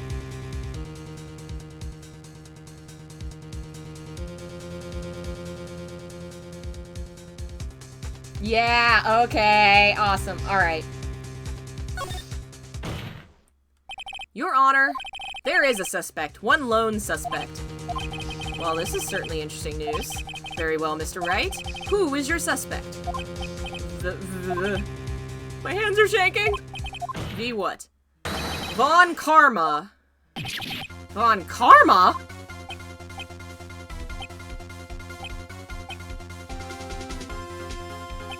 You mean the Von Karma, the prosecutor, the one standing right over there? Bah. You don't object? I see no need. Why honor this ridiculous outburst with my objection? Because you took a vacation for several months starting the day after the incident. Yet you pride yourself on a perfect record. Why would you take such a long vacation without any reason? So you're claiming that I took a vacation to heal my injury from the incident? Fascinating. Prove it. I would have needed surgery, no? Where did I go under the knife at, Mr. Wright? Bring the doctor that operated on me. Have him testify. Nick! Let's find out who his doctor is. It's no use. Edgeworth? I know Von Karma, perhaps too well. He's perfect. He wouldn't leave clues. He probably didn't undergo surgery. That would leave a doctor as a witness. Which means the bullet's still in him! So what, Nick? Did Von Karma pull the bullet out by himself? That's insane! No, he couldn't have. You can't just pull bullets out of yourself. Wait. What does that mean? That bullet has to be somewhere, but where? It's in his ass! Well, Mr. Wright, can you produce evidence I was shot? Alright, Von Karma, I'll prove it. And I'll even use evidence. I know how you like it so much. What? The evidence that proves Von Karma was shot is... metal detector! Von Karma is perfect. He wouldn't risk surgery, leaving an evidence trail. So then I ask, where is that bullet now? I think it unlikely that Von Karma performed surgery on himself. You don't mean... I do. There is the possibility the bullet is still inside Von Karma. Is that even possible for all these years? Well, there's one way to find out. We can use this metal detector. Let me just walk over to this human man. Well, Von Karma, I'm gonna run this over you and see what we find. This would never work in the modern day with metal detectors everywhere. Aha! You sweating? I refuse. You refuse? But refusing this means you acknowledge that the bullet is still inside you. Order! Order! Order! Your Honor, the defense requests we be allowed to use the metal detector. Yeah, I don't know how it works having that kind of stuff stuck in you for very long. I have a piece of lead that's been stuck in my hand for 10 years. I seem to be okay. I stabbed myself with a pencil and it healed over. You can still see it in the phone. I guess that's not a bullet, though. I call for a suspension on this trial. This is an invasion of privacy. Ha! You never thought that you would turn this around on you. You ass. Yep. Statute of limitations ends today. It was you who said we had to end it here and now. Enough. I permit the use of the metal detector. Mr. Von Karma, you will submit yourself to testing. Nick, what does this mean? I don't know, but we have to give it a shot. Yep. Talk about karma. That's literally what's happening here. Arranging all this led to his own guilty verdict. Amazing. Something's inside his right shoulder. The bullet. Mr. Von Karma? You. It was you! I was afraid this would happen, and so I remained silent. Indeed, there is a bullet in my shoulder. However, it has nothing to do with this incident. Aha! You're pulling lies out of your ass now. I was shot in the shoulder long before the DL6 incident. I claim that the bullet in my shoulder has no relation to DL6. Then why were you sweating, bitch? But, Mr. Von Karma, can you prove that? Prove? I have no obligation to prove anything. It is Mr. Wright who must prove something here. Oh, this shithead. Mr. Wright, well, can you prove it? Can you prove the bullet in Von Karma's shoulder was from DL6? Of course he can't. You don't have any of the DL6 evidence. I do. That's because you took it out of the records room yesterday. Yeah, but you dropped the bullet. With no proof, you cannot convict me of any crime. So sorry, Mr. Wright. No, I'm the one who's sorry, Mr. Von Karma. What?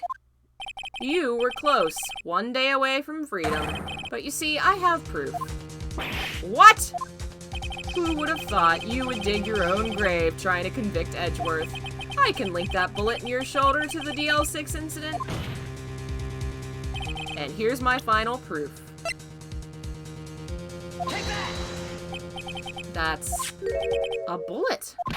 Where did you get that? This is the bullet used in the DL6 incident. This was taken from the heart of the victim, Mr. Gregory Edgeworth. The bullet is preserved quite nicely with all the ballistic markings intact. Ballistic markings. You may recall the term. It came up in the first trial 2 days ago. Ballistic markings are the fingerprints of a weapon. All bullets fired from a gun are marked with that weapon's unique pattern. By examining the markings, you can tell which weapon fired the bullet. It's quite accurate. We have 2 bullets in our possession. One, the bullet removed from Gregory Edgeworth. The other, Mr. Von Karma, is the bullet buried in your shoulder. We could analyze both bullets. Then, if the markings matched, we would know that both bullets had been fired from the same gun. The very same pistol. In other words, the murder weapon that killed Gregory Edgeworth. So, let's bring a surgeon in here, cut you open. Mr. Von Karma, you will let us remove the bullet from your shoulder. Then we'll compare the ballistic markings to those on this bullet. And solve this case once and for all. Well, Mr. Von Karma? Ha-ha! Got him!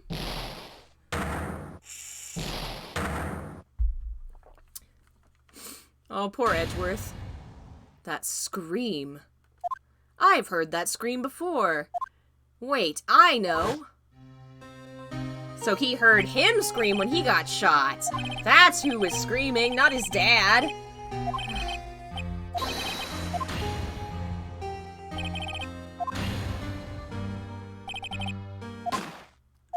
Ah! And so the scream was the bad guy. It's that scream I heard in the elevator 15 years ago. Von Karma, it was you! Mr. Von Karma. Edgeworth! Only you would dare defy me. So it was you. You and your father are my curse, so I'm gonna slam my head against the wall! Holy shit! Your father shamed me with a penalty on my record. And you left a scar on my shoulder that would never fade. I'll bury you! I'll bury you with my bare hands! Death! Damn, holy shit! 15 years earlier. Chief Prosecutor, I am sorry. Von Karma, it's not like you to make this kind of error. I never would have thought Edgeworth would be the one to catch you. I was careless. I'm sorry, but you will have to be penalized. I've covered for you in the past, but not this time. Wow. Edgeworth. It was a shock like none I had ever known. Me penalized. It took hours for me to regain my composure. Suddenly, I found myself in the darkness. I was in the court records room. I must have wandered in there without thinking where I was going. The room was pitch black. The lights must have gone out. I went out into the hall and felt my way to the elevator. I pressed the button, but nothing happened. Then, there was a noise. I was in pain, a horrible burning pain in my shoulder. Just then, the lights came back on. The elevator door opened before my eyes. I saw 3 people inside, all lying unconscious from oxygen deprivation. Much to my surprise, a pistol lay at my feet. I knew then it was destiny. In his last moments, Gregory Edgeworth was still unconscious. He died, never knowing who had shot him. Later, he spoke through a medium, blaming Mr. Yogi. He was fooled. It was the perfect crime.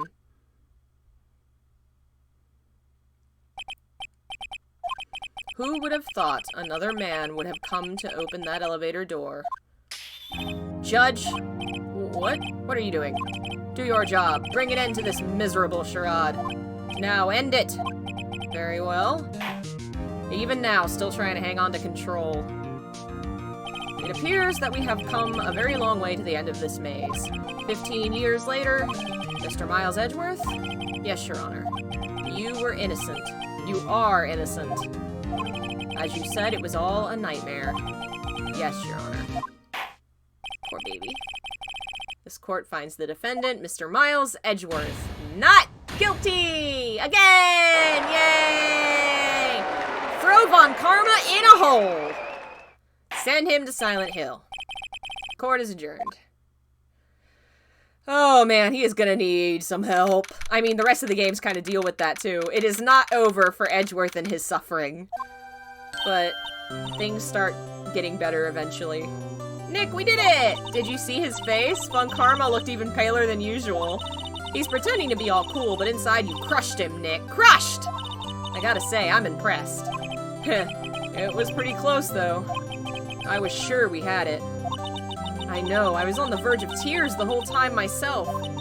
But now it's all just a good memory. So, it's finally over, Edgeworth. Right. Yeah? I'm not sure how to say this. I know. Try thank you. I see. Thank you, right.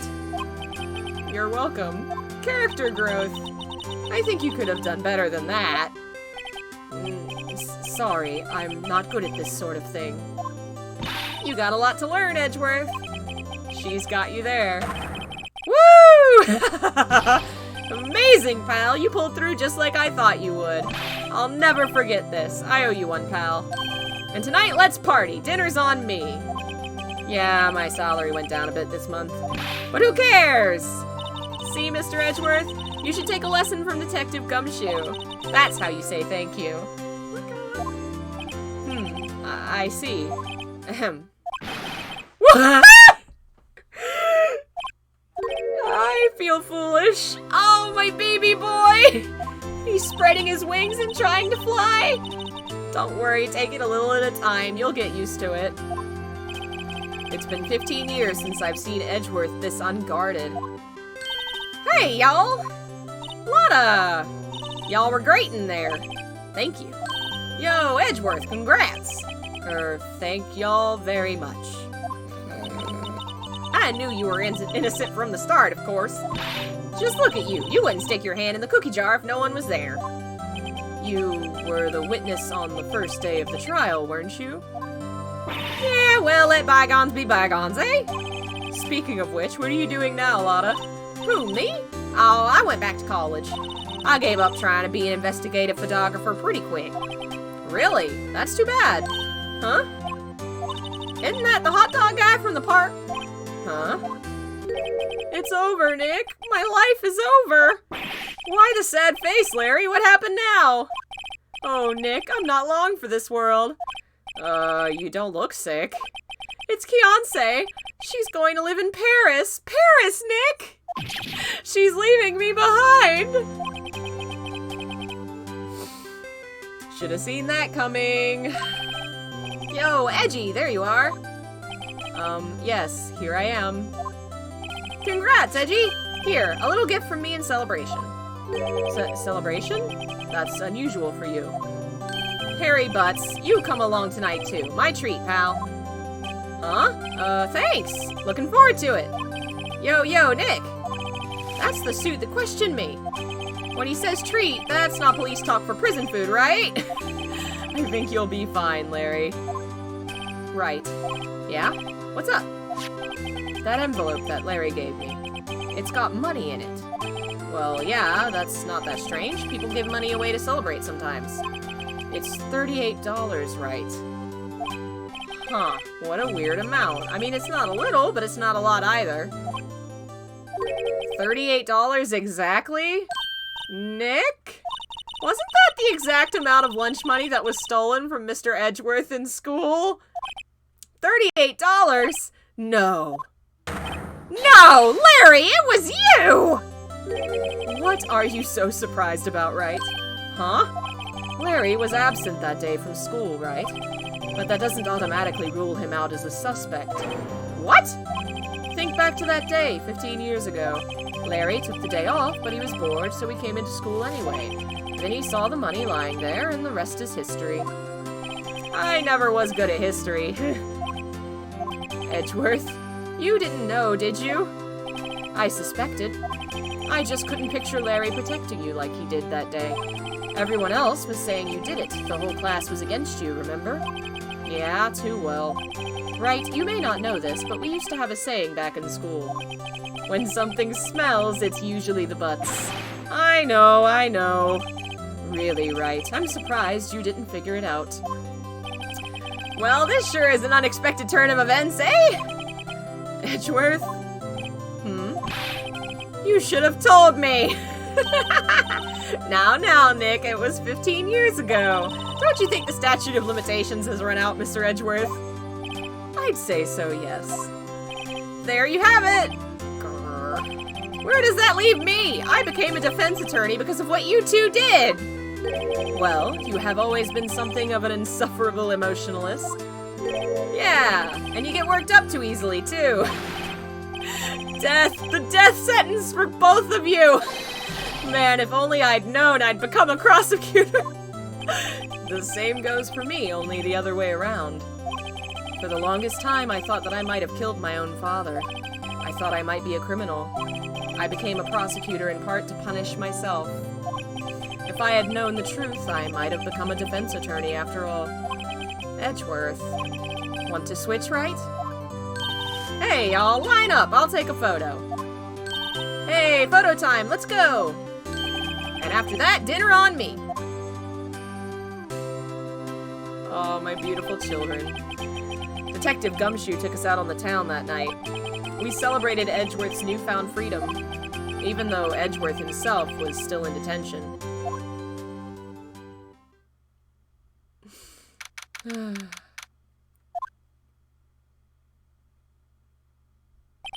Whoa, I went a little overboard yesterday. My head hurts. Huh? It's still only 5. Maybe I should go back to sleep. What's this? A letter? Aw. Good morning, Nick. You were really impressive yesterday. Seeing you, it made me think about what I'm doing here. I'm a spirit medium, in training, of course. Seriously? We're at the ending! Stop dying! I just want to see the end! But I basically was right, though. The exact thing I was saying about why he became a prosecutor, to punish himself and punish criminals because he thought he was a criminal. He went out and said it. Oh, that was so heartbreaking. And yeah, I forgot about, because technically, so this game was a Game Boy Advance game in Japan, and then it was brought over here on the DS, and when they brought it over, they added this next chapter. So this is, the reason this kind of feels a bit longer is because this was the original end of the game in Japan, but they added a bunch of stuff to the English version, so there's still more. But it kind of feels a little bit like an ending here, even though it's not. And yeah, Maya's not in the next chapter, but we get Emma, who I really like. Yeah, just live for 5 more seconds, you piece of shit. Alright. I know you have a low battery. 5 more minutes! I wanted to help Mr. Edgeworth, too. I wanted to help you. You did! But I couldn't. I was useless. We only won because of you! I've decided to go back to my training. I'll become a full-fledged spirit medium for starters. I couldn't say it to your face, so I left this letter. Goodbye, Nick. Poor baby. She does need to go on her own journey, but... What time is it? Gah! The first trains for the mountains have already left. To the station! Aww.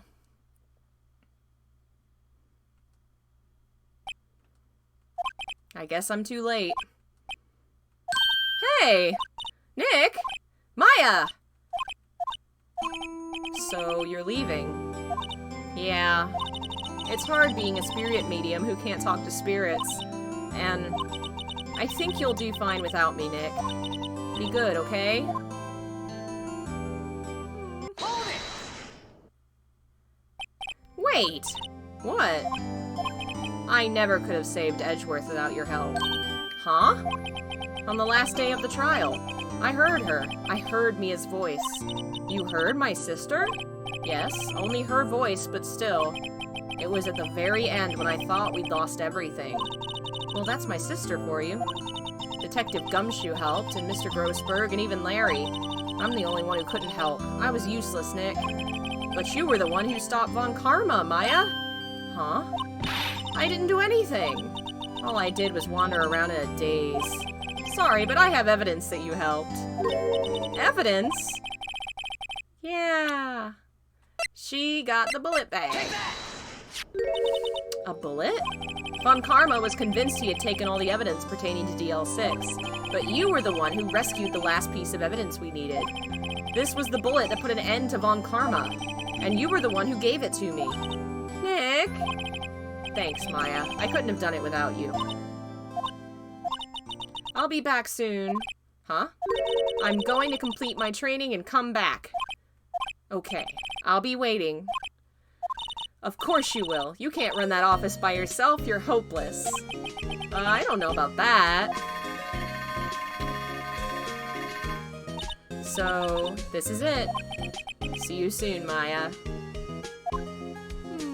My beautiful children. Aww. My baby. Thanks, Nick.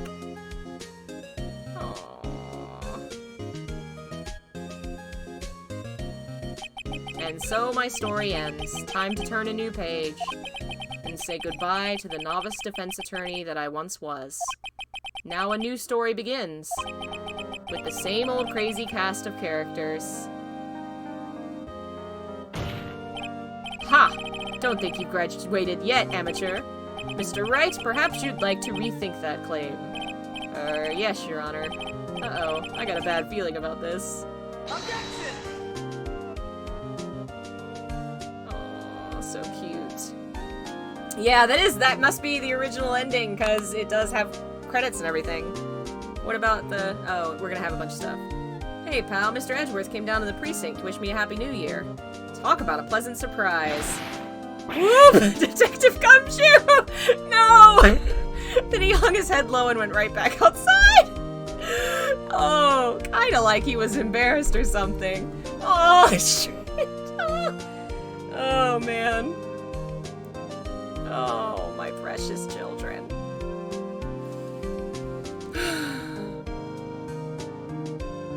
Huh? Nick?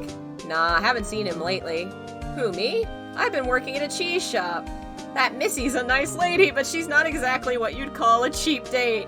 Oh, she's in Hawaii right now, yeah. God. Oh.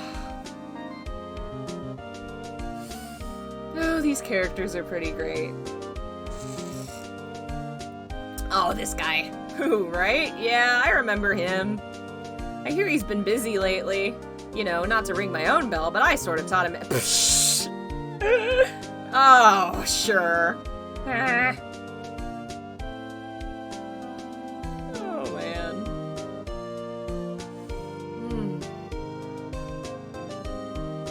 Oh, yeah. Phoenix Wright? Ah, the defense attorney for whom I wrote that affidavit, yes. Oh, you should know, I've taken over management of the Gatewater Hotel recently. Should you be in the area, please stop by. Oh yes, we were all waiting with bated breath to know what happened to Bellboy. Oh, man. Ahem. Oh, it's you. Phoenix Wright? Ah, yes, Mia's understudy, was he not? I wonder how he's doing. Haven't seen him of late. Ah, the days of my youth. Like the scent of fresh lemon, you see. Does Grossberg ever come back? I feel like he was only in this game. He was kind of entertaining. Ah, Phoenix Wright. Is he an actor? Well, I'm not buying it. You can't be a star with a name like Phoenix. Did you know they're finally... Oh, God. Oh, man. Oh, right. He's in the flashbacks for Mia. That's right. I forgot about that. I'm pleased to announce the Pink Princess is a hit. I'm sure owe that Mr. Wright a great deal. Oh, and I'm keeping my face out of the public eye till the show's over. I wouldn't want to ruin any kid's dreams, you know. Aw, he's a sweetie. I know he comes back.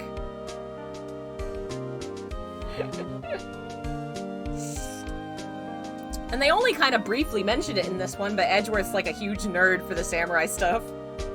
I got a letter from Maya the other day. It sounds like she caught a gold standing under a waterfall. I wanted to visit but didn't have time, so I sent her some trading cards. She says she can't buy them where she is. What kind of place is she living at anyway? Aw, are they friends? That's cute.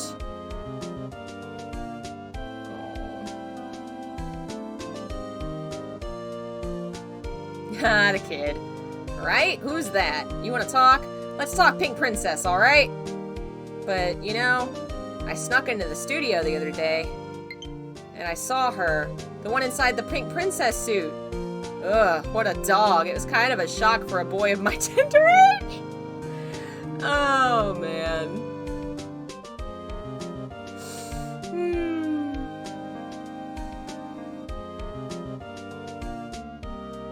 Yeah, I remember, right? That lawyer guy.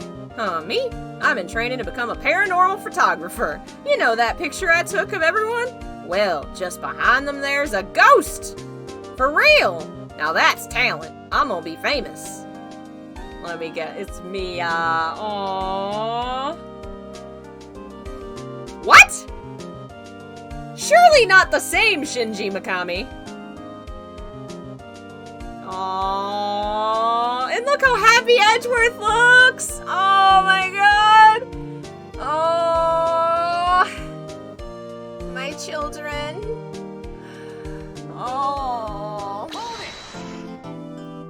Yeah! And that's the last chapter. Awesome! So there is more, but that's it kind of had the credits there. This is like an extra chapter. The bonus episode. But we will do that next time, because I'm exhausted and my throat hurts. Thank you guys for joining me. This has been so much fun. I'm glad we saved our boy. Next time we will finish the next episode.